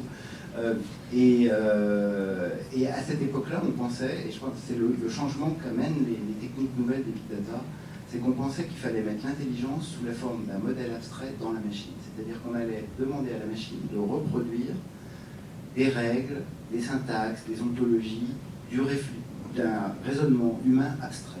Et ça a été le grand fantasme, c'est en fait de faire apprendre notre manière de raisonner à la machine. Alors ce qui arrive aujourd'hui avec les big data, c'est qu'on a arrêté de rendre la machine intelligente. Alors même si on réemploie aujourd'hui, avec la nouvelle mode, on réemploie le mot intelligence artificielle, en fait c'est une intelligence statistique. Qu'est-ce qui ne marchait pas dans l'intelligence artificielle des années 70? C'est qu'en fait, la machine connaissait toutes les règles, mais elle ne connaissait pas tous les contextes. Et chaque fois qu'il y avait un contexte, ça changeait. Pour le diagnostic d'une maladie, pour une partie d'échec, pour je ne sais quoi. En fait, il y a une telle variété de contextes que les règles n'arrivaient pas à calculer. Et aujourd'hui, ce que les big data permettent de faire, c'est d'aspirer les contextes dans la machine. C'est-à-dire qu'en fait, les traces d'usage, le clic que l'on fait sur le premier ou deuxième ou troisième lien sur Google, la musique qu'on a écoutée ou qu'on a skippée sur Deezer ou sur Spotify, la personne qu'on a accrochée, etc., les gestes des utilisateurs sont des traces de contexte qui sont rendues à la machine et qui ne cherchent plus à faire des règles, mais qui cherchent juste à avoir des corrélations très très basses entre les systèmes. C'est la nouvelle intelligence artificielle qui n'est plus du tout celle de HAL qui se met en place aujourd'hui. Donc on va finir là-dessus sur le petit jeu, sauf si vous avez des films très intéressants à nous proposer pour enrichir cette filmographie. Une filmographie qui est assez pessimiste sur sur le big data, sur l'intelligence artificielle. Bon, c'est évidemment parce qu'on a besoin de faire un scénario, mais... C'est plus général que ça, hein. Il n'y a pas un seul film récent qui nous projette dans un avenir qui à la fois sache valoriser la technologie, sache valoriser l'utilisation de la data et de ce que les gens en font, qui nous permettent d'évoluer dans un univers d'avenir dans lequel il y a écologiquement quelque chose de sympa qui peut se passer le jour où on dessine tout ça. Je pense que c'est un problème plus général que le nôtre, de problème de cinéma d'anticipation. Enfin, je ne sais pas ce que vous en pensez, mais il n'y a pas un film, il n'y a pas un scénario positif qui est donné aujourd'hui, alors que vraiment, enfin, il y a des choses très positives qui se passent aujourd'hui, notamment en termes de recherche médicale, notamment en termes de justement d'intelligence artificielle qui apprend et qui est capable de faire des jolies choses. La voiture qui conduit toute seule, par exemple, c'est, enfin, pour moi, je trouve que c'est un truc assez incroyable. Et d'ailleurs, quand les assureurs sont allés sur le campus de Mountain View pour commencer à discuter, à réfléchir de l'impact pour les assurances des voitures qui conduisent tout seules, ils ont été très contents parce que finalement, le législateur allait continuer à demander aux gens de s'assurer, mais il n'y aurait quasiment plus d'accidents de la route. Donc on est quand même dans des faut vraiment qu'on retrouve cette capacité à se projeter dans des choses qui sont beaucoup plus positives qu'on le vit aujourd'hui. Et une opportunité du big data, justement quelque chose de positif, ce serait l'open data, cette question d'avoir un savoir qui se diffuse, ces data qui vont profiter à tous. Le gouvernement, par exemple, a lancé son site data.gouv qui diffuse des données brutes et qui permet aux internautes de travailler dessus. Comment les entreprises privées, et notamment Twitter, se positionnent là-dessus pour ouvrir ces contenus et permettre aux gens de mieux les exploiter? J'ai peur de me répéter, hein, mais on est quand même aujourd'hui une plateforme qui permet à tout le monde d'avoir accès à l'information. Moi, j'ai quitté l'ESSEC en 98, c'était il y a quelques temps. À l'époque, il y avait une dizaine d'ordinateurs dans un CDI et quelques étudiants américains qui savaient s'en servir et envoyer des emails. Enfin, je veux dire que les progrès, ils ont été hyper rapides et je veux dire que l'usage que l'ESSEC a de Twitter aujourd'hui, pour moi, est un formidable pas qui a été franchi et l'accélération que vous menez aujourd'hui, enfin, je trouve, c'est vraiment partager, donner accès à l'information, rendre les gens plus intelligents, faire briller l'école au niveau mondial. Enfin, je pense qu'aujourd'hui, on a déjà largement, on est parti dans la bonne direction. Donc le tout, c'est de continuer. Sur le partage, je veux dire, le partage de la donnée, moi je trouve ça plus intéressant aujourd'hui de se demander comment est-ce que Sanofi peut sortir de son ornière, de pas vouloir se réconcilier avec ses data.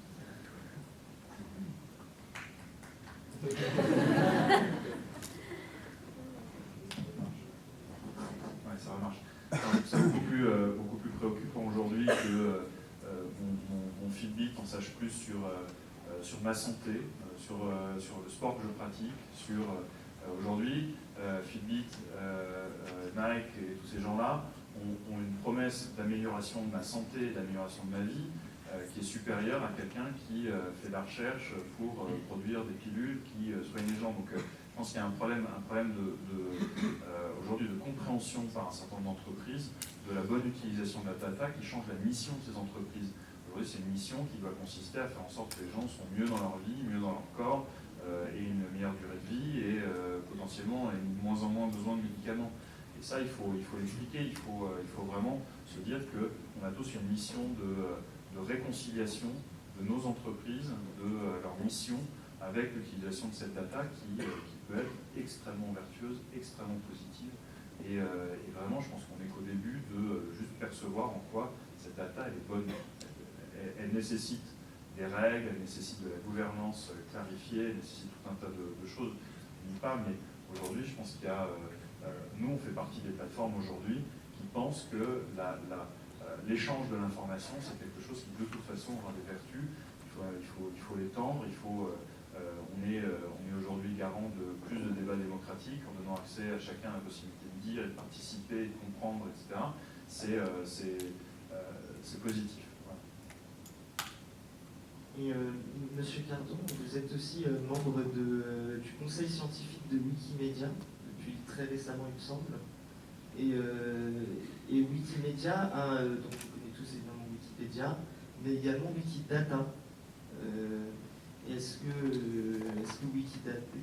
que Wikidata en fait apporte à cette nécessité d'avoir de la data en fait Oui, c'est de dataifier Wikipédia et beaucoup d'autres bases de données, parce que en fait, je serais très dans l'idée que le climat est assez pessimiste, comme on l'a vu, et qu'on a besoin d'un nouveau contrat avec les machines et avec les données. C'est vrai qu'il faut de la régulation et de la gouvernance. Il faut aussi ne pas entièrement se focaliser sur l'idée que toutes les données intéressantes pour faire des choses pertinentes et utiles à la société sont des données personnelles. Il y a travaux sur le cancer, les travaux sur la santé, les travaux de la météorologie a fait des progrès considérables depuis 15 ans dans cette prévision. Bon, et des données publiques. Et il y a énormément de données dont on peut tirer de la signification, mais on est à l'aube d'une nouvelle ère, comme ces choses-là, sans entrer dans la connaissance personnelle des individus qui nous effraie un peu. Wikipédia, c'est exactement ça, c'est la connaissance. C'est comme Twitter, ce rapport-là, c'est-à-dire que c'est un formidable outil numérique pour élargir son univers de curiosité et de connaissances. Et une des réflexions qui est constante dans le monde du web depuis très longtemps, c'est l'idée de trouver des formats de calcul sur du texte. Et ça, c'est en fait un point de blocage très compliqué. On y arrive avec une phrase de navigation, on y arrive avec l'engagement, retweet, like, etc. Parce que là, on fait la statistique sur des compteurs. Mais en revanche, arriver à faire ce qu'on appelle du web sémantique, c'est-à-dire à rendre intelligent le texte, c'est beaucoup plus compliqué. C'est un objet de recherche depuis des années qui progresse, mais qui progresse encore très lentement.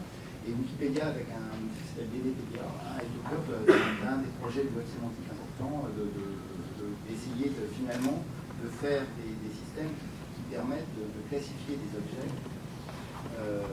sémantiques, un chanteur et l'ensemble de ses disques et les dates de ses apparitions, et sur scène et dans quel endroit, avec la date et avec la traduction de ce qu'il a chanté, etc.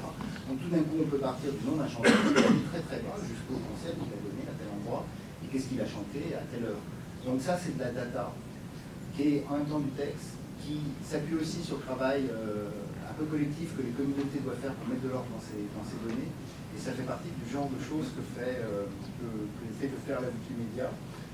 Mais il y a aussi un projet qui s'appelle Wikicheese, qui est de faire une vraie cartographie, une vraie encyclopédie de tous les fromages du monde. Et il faut les photographier, il faut savoir ce qu'il y a dedans, il y a des données, il faut les mettre en base de données, il faut pouvoir les comparer les uns les autres, il faut pouvoir les territorialiser. Donc c'est un travail immense de mise en forme et de mise en fiche du monde, mais si les objets numériques sont bien constitués, ça devient ensuite un outil très important. Alors on oublie toujours que, vous savez, quand vous faites sur Google, quand vous faites une recherche, vous avez ce petit carré qui vous met la biographie, le nom de la personne, etc. En fait, Google va piocher dans l'Open Graph et dans des outils qui ont été mis en place à partir de Wikipédia. En fait, il pioche dans Wikipédia pour le faire.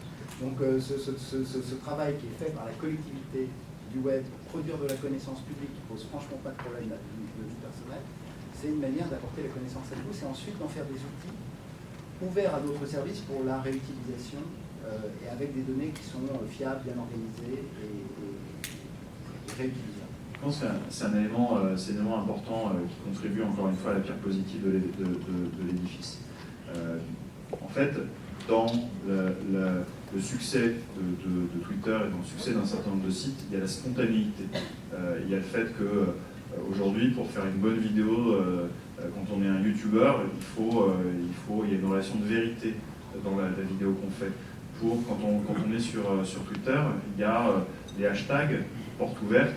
Il n'a jamais été créé par nous, il a été créé par un type qui a dit il faut orchestrer, il faut imaginer Il faut imaginer comment est-ce qu'on peut rassembler les gens autour d'idées. Donc il y a une notion de spontanéité. De la même manière, nous on a 320 millions d'utilisateurs dans le monde, qui sont 320 millions de gens qui sont garants que les règles de bonne conduite sur Twitter sont suivies. Et quand ils pensent qu'elles ne sont pas suivies, il y a une possibilité de signalement quand on pense qu'il y a un comportement qui ne suit pas ces règles, quand il y a quelqu'un qui fait l'apologie du terrorisme, quand il y a quelqu'un c'est des signalements. Il y a beaucoup d'autodiscipline, il y a beaucoup d'initiatives, il y a beaucoup d'autodiscipline, il y a beaucoup de spontanéité dans ce web qui, à mon avis, est celui qui va continuer à exister, continuer à grandir. Alors, on souhaitait aborder un dernier point avec vous qui est à la fin. C'est un point double, disons. Vous parliez, Monsieur Viel, tout à l'heure de la formation dans les entreprises pour tout ce qui est traitement de données. Il y a une étude de McKinsey qui est sortie il y a très récemment qui indiquait que seulement 18% des entreprises savaient travailler efficacement avec leurs données. Et donc, à ESSEC, par exemple, on a le chair Big Data qui nous forme, disons, marketing analytique. Mais au-delà de ça, on se met dans cette partie de régulation. Beaucoup offrent cette solution pour mieux comprendre tous ces enjeux, d'apprendre à coder dès la maternelle. Est-ce que pour vous, ces solutions, est-ce qu'on est amené à apprendre à lire comme on code? Oui, vraiment, je ne sais pas coder et ça m'embête. Aujourd'hui, je pense qu'il y a deux choses qui sont fondamentales pour apprendre, c'est parler l'anglais. Moi, je ne parlais pas bien l'anglais quand je suis parti de l'ESSEC et vraiment, je pense que ça a été un frein pour moi et j'ai dû largement compenser depuis. Donc, parler l'anglais, c'est une évidence, savoir coder, ça va en devenir une deuxième. Nous, chez Twitter, on a beaucoup d'ambition là-dessus, notamment apprendre à coder aux enfants. Et c'est quelque chose qui va être une activité de pas mal d'enfants le samedi, entre le tennis et la piscine.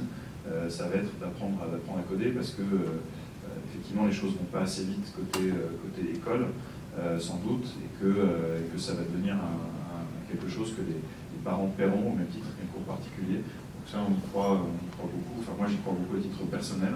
Je pense qu'il faut très vite apprendre à coder pour très vite avoir la possibilité de devenir des entrepreneurs. On apprend ici des choses fabuleuses. L'ESSEC est une très bonne école pour apprendre à comprendre justement ces phénomènes. Et après, il y a toujours cette nécessité d'apprendre aussi à avoir du succès dans ce qu'on a, qui est apprendre à devenir des entrepreneurs. Et moi, je regrette beaucoup de ne pas savoir coder, parce que je pense que si j'avais su coder, je serais devenu entrepreneur. Je ne sais pas coder, je crois. Mais Le jour est beaucoup de mal à faire travailler les autres. non, c'est vrai, je ne ferai rien. C'est connu. Le savoir coder, c'est évidemment, je suis d'accord avec toi, c'est super important.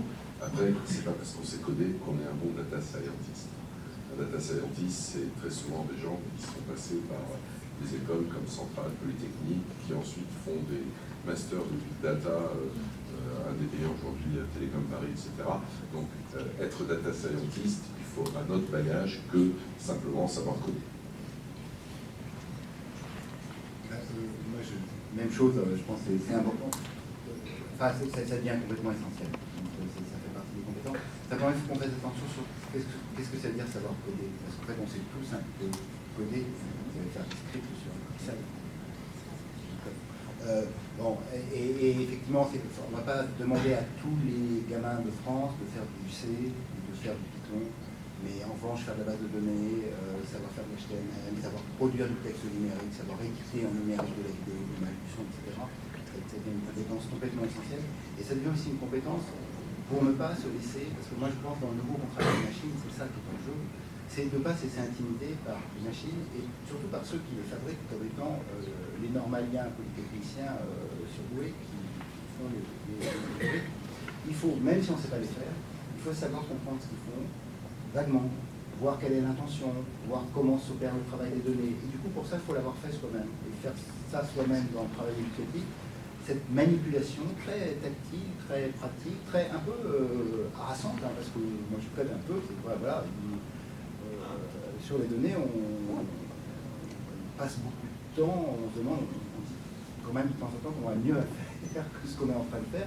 Mais cette idée que l'informatique, le monde numérique, c'est aussi un truc qu'on manipule, c'est un truc qu'on touche, c'est un truc qu'on essaie, c'est un truc d'essai-erreur, de test, etc., qu'il faut faire des groupes, qu'il faut, voilà. Je pense que cet apprentissage-là, il nous aide ensuite à ne pas être complètement timide face aux services qui nous sont proposés. C'est plus une logique mathématique qu'il faut développer, une approche vis-à-vis de l'informatique, qu'apprendre un langage des langages qui de toute façon évoluent. Oui, mais ça c'est ce que disent maintenant tous les rapports qui sont faits sur l'informatique, c'est d'abord des mathématiques, puis de la logique, puis de la manipulation. Et là, c'est très concret. Et là, il faut passer par un langage dont on sait que voilà, il ne va pas durer, ou qu'il est en transformation continue et perpétuelle. Eh bien, merci beaucoup, messieurs, pour ce débat. On va maintenant passer aux questions du public. On vous demandera de vous présenter brièvement et de faire une question courte. Bonjour, j'ai une question sur les data centers. Actuellement, ils sont un peu éparpillés et il n'y a pas vraiment de règles définies par les États. Et à la lumière de ce qui a été révélé par Snowden et d'autres encore, j'aimerais avoir votre avis sur l'importance de mettre des data centers en France et que les data françaises restent en France. Qu'elles puissent être analysées par des data scientists français. Et si des étrangers les veulent, il faudrait les vendre, ou alors les vendre également des Français. Mais je pense que c'est vraiment très important de savoir, sur la question des métadonnées, on peut avoir vraiment beaucoup d'informations là-dessus.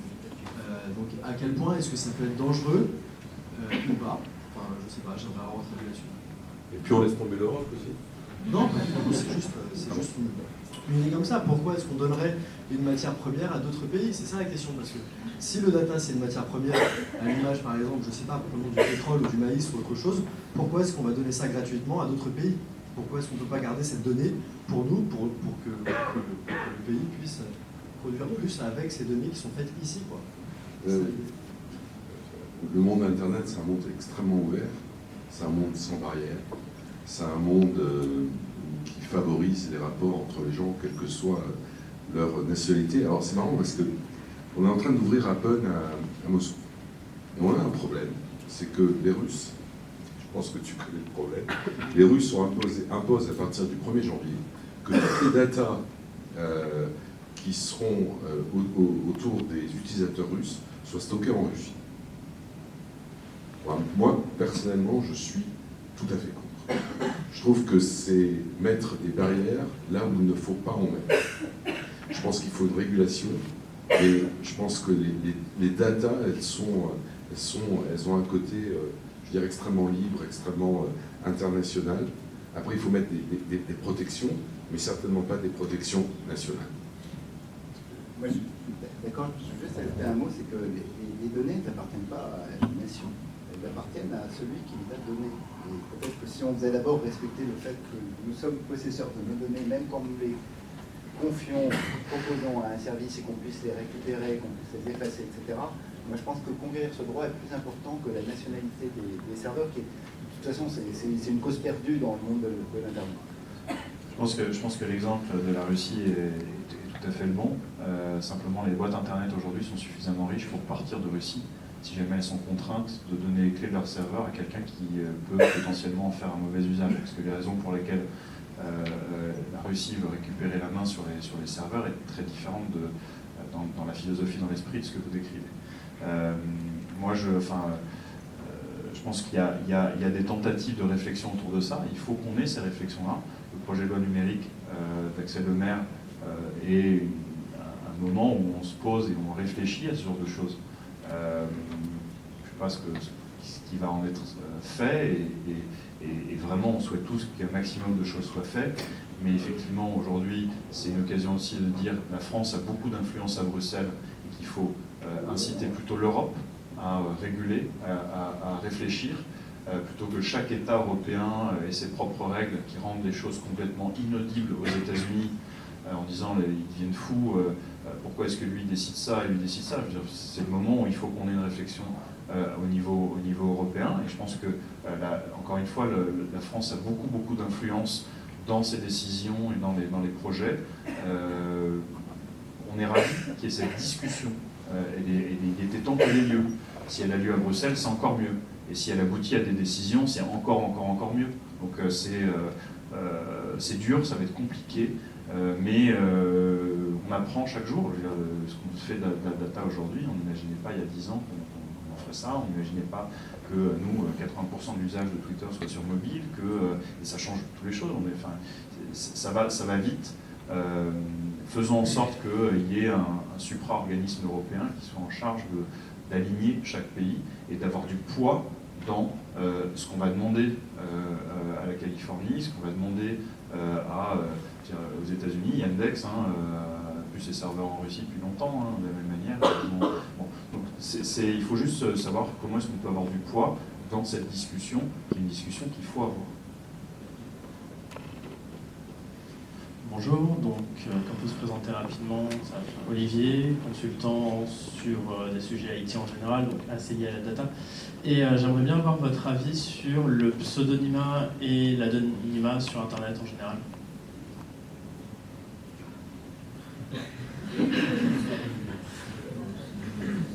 Alors, Twitter, encore une fois, est une plateforme qui a été créée par des activistes, pour des activistes. Donc ça faisait partie de son ADN, de dire on va protéger les gens pour qu'ils aient la capacité de s'exprimer et d'être entendus. Donc je pense qu'il y a une notion de contrôle, il y a une notion de responsabilité, il y a une notion de... voilà, qui n'est pas... j'en pense pas grand-chose, à vrai dire. Là, au-delà de ça. Mais si vous voulez préciser votre question, pour aller un petit peu plus loin, il y a la version business qui est quel impact ça peut avoir d'avoir des données complètement anonymisées et qui ne sont pas propres à une personne, pas forcément propres à une personne. Et la partie non-business, c'est toute l'utilisation qu'on pourrait avoir par rapport à des gouvernements ou des organismes un peu étatiques. Je ne sais pas si ça précise un petit peu, mais...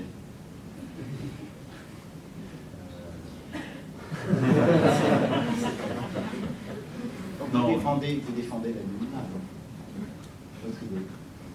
Non, je veux bien votre point de vue dessus. Non, mais moi, je vais vous dire très honnêtement, il n'y a pas de... Enfin, la plateforme pour laquelle je travaille est une plateforme qui défend bec et ongle les utilisateurs.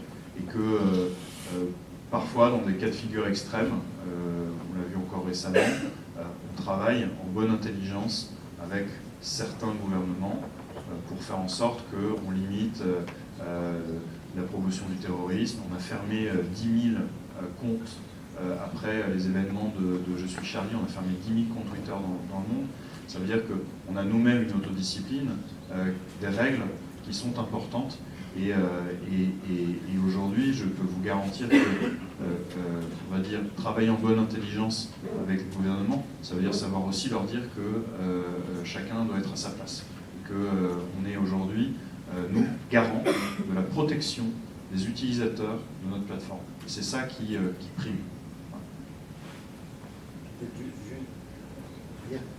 Dans l'histoire de l'Internet, l'anonymat, c'est culturellement et politiquement constitutif de son histoire.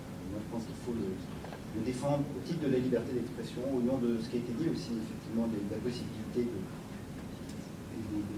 d'organisation de militants, et aussi au nom, parce que le ressort sociologique de l'anonymat, c'est aussi des traits contemporaines dans nos valeurs, le droit de ne pas être soi-même. C'est-à-dire, alors qu'il est un droit qui peut amener à beaucoup de choses, très bonnes et peut-être très problématiques, mais qu'on a un intérêt majeur à défendre, je crois, cette liberté-là, et qu'elle est quand même régulièrement menacée par toute une série de propositions de régulation qui ne sont jamais mises en application, mais que Facebook, par exemple, a essayé un peu de mettre en place, Google+, à un moment de l'histoire. C'est cette idée qu'il faudrait qu'on ait une carte d'identité numérique et qu'on puisse identifier tout le monde sur Internet. En fait, on est toujours identifiable s'il y a des procédures judiciaires qui sont mises en place, etc. On retrouve toujours les gens maintenant, il n'y a plus les adresses IP volantes, etc. Obligatoire. Enfin, voilà. Mais cette idée que finalement la liberté constitutive d'Internet, elle est aussi liée au droit de voilà, de ne pas donner son nom, de le faire derrière un pseudonyme. Je pense que c'est une valeur à défendre. On va prendre peut-être une dernière question avant. On va toujours continuer à discuter au cocktail, ne vous inquiétez pas. Bonsoir, je m'appelle Ruben, je travaille, j'ai une affiliation depuis maintenant 3 ans. J'avais une question concernant vos salariés. Vous parliez tout à l'heure des entrepreneurs, enfin, du fait que vous serez devenu entrepreneur si vous aviez codé. Ok. À partir de ce moment, aujourd'hui, il existe de plus en plus de startups qui proposent des services professionnels pour les particuliers. Je pense à Mailchimp, je pense à d'autres, à EasyPaper, etc. Aujourd'hui, il est facile pour une personne toute seule qui maîtrise un minimum l'univers numérique de gagner sa vie. Voilà. Ce que je fais, ce que tout le monde autour de moi fait. Il existe une structure qui s'appelle The Family, qui est présente rue du Petit Muscle à Paris, qui accompagne les startups, qui est à l'origine de etc. Enfin, ok, eux, ils donnent environ, on va dire, 500 € à leurs salariés, si je peux dire, pour qu'ils expérimentent, tout simplement, grâce aux outils sur Internet et aux données qu'ils collectent, des choses qui permettraient ensuite d'être intégrées à leur plateforme, que ce soit rentable au niveau économique, que ce soit rentable au niveau des données. Est-ce que vous, au niveau de vos salariés, vous parlez tout à l'heure de l'équipe produit et sur plusieurs équipes, vous leur demandez de travailler et de développer d'autres choses, quelle est la liberté que vous donnez à vos salariés? Est-ce que vraiment vous les comptez comme des entrepreneurs voilà, en gros c'est ça, c'est comment vous gérez votre relation aux salariés. Est-ce que c'est comme Facebook où vous leur donnez des ordres libres, par exemple, pour qu'ils développent de nouveaux produits, etc. Alors, je pense que là-dessus, le digital n'a rien inventé. Hein. Vous êtes, Sergi, 3M, l'invention du post-it, ça s'est fait sur des... Voilà, il faut de toute façon qu'on aide les salariés à être de bons entrepreneurs et à garder des initiatives. Toute la France, on est une toute petite équipe. Donc, pour l'instant, on n'a pas, malheureusement, pas d'ingénieurs à Paris. On a des gens qui ont des talents formidables, mais qui ne sont pas... voilà, qui sont pas... En revanche, on a un rôle à jouer aujourd'hui dans le développement de l'écosystème. Et là-dessus, c'est un gros axe de développement. Twitter, c'est une plateforme techno qui a besoin d'être nourrie par des gens. Et on a un certain nombre de devoirs vis-à-vis d'un écosystème, de gens qui vont traiter de la data et aider les annonceurs et les marques à comprendre comment fonctionne Twitter, etc. On a des gens qui sont des producteurs de contenu. J'ai vécu il y a quelques années le tout début des YouTube stars, des gens qui ont commencé à avoir de plus en plus de gens qui regardaient les vidéos. On a commencé à les monétiser ensemble, on a signé des bons contrats avec eux, ils ont commencé à gagner un peu d'argent, etc. Maintenant ils sont rentrés dans des gros FCN extrêmement capitalistiques et puissants. Et voilà, tout le monde grandit et qu'on est tous à un moment ou à un autre dans la nécessité de faire travailler, d'encourager un écosystème de gens qui ont des idées avec lesquels il faut travailler. Et quelle que soit la boîte, aujourd'hui, on est Internet dans une révolution très ouverte et qu'aujourd'hui, c'est plutôt ça l'axe principal que nous on choisit, c'est d'essayer d'être de bons partenaires sur cet écosystème. Il n'y a pas de liberté donnée aux gens qui travaillent chez Apple. Par contre, aujourd'hui, l'entreprise, elle s'est beaucoup transformée. Et elle est, je ne parle pas d'Apple, mais l'entreprise en général, elle est devenue très collaborative, en fait. Et il n'y a plus de trucs qui se créent comme ça, où il y aurait quelqu'un qui décide de tout, etc. Il y a des équipes, et chacun contribue. Et quelque part, la capacité qu'on a de laisser les gens contribuer, c'est un souffle de liberté incroyable. Donc chacun contribue au produit qu'il construit. Et donc il amène tout ce qu'il doit y amener. Et pour revenir, vous savez, quand vous regardez la manière dont fonctionnent les entreprises en Californie, sur un certain nombre de choses qui n'existent pas dans pas mal d'entreprises françaises. Le premier, c'est l'art du consensus. Et trouver dans le consensus, finalement, un moteur de croissance et non pas quelque chose où chacun, finalement, arrive à une situation qui plaît à tout le monde parce qu'elle plaît à personne, etc. C'est comment est-ce qu'à partir du consensus, on est capable d'être encore meilleur. C'est des choses qui existent et qui font que je trouve que c'est bien meilleur aujourd'hui pour générer des idées, pour impliquer les gens dans la bonne décision. Ensuite, il y a l'évaluation des managers qui est faite complètement différemment. On est tous évalués à 360, et moi je me suis retrouvé 2-3 fois pénalisé et freiné dans ma carrière parce que l'évaluation de mes équipes n'était pas exactement là où elle aurait dû être sur 2-3 sujets, parce que je venais d'un ancien monde sur lequel il ne fallait pas trop partager, parce que je considérais que la notion d'un manager, enfin la fonction d'un manager, c'était d'absorber du stress dans une culture d'entreprise où un manager il est là pour donner d'informations et laisser les gens faire leur choix dans cette information. Il y a un certain nombre de culture de ces boîtes aujourd'hui californiennes, notamment sur le partage et la transparence, sur l'évaluation de l'intégralité des collaborateurs, y compris ses patrons, de savoir travailler et prendre des décisions dans le consensus. Toutes ces choses-là font que, oui, il y a une vraie possibilité que donnent les boîtes californiennes d'empowerer les gens et leur donner beaucoup plus de rôle dans la décision et dans la dynamique de succès de leur boîte. Merci. Non, je conclue le débat. D'accord. Non, donc on va conclure ici le débat avant de vous accueillir tous au cocktail pour une discussion plus informelle. On vous donne rendez-vous également le 12 janvier à l'ESSEC sur notre campus de Cergy pour un débat sur la franc-maçonnerie avec messieurs Keller et Moati. Encore merci. Moi, je voudrais remercier les mardis et puis leurs invités. Nos invités, nous, on était payés, c'est vos invités. Alors, Damien Viel, vous avez invité les mardis chez vous, chez Twitter. J'espère que les partenaires sont aussi invités, ça m'intéresse vachement.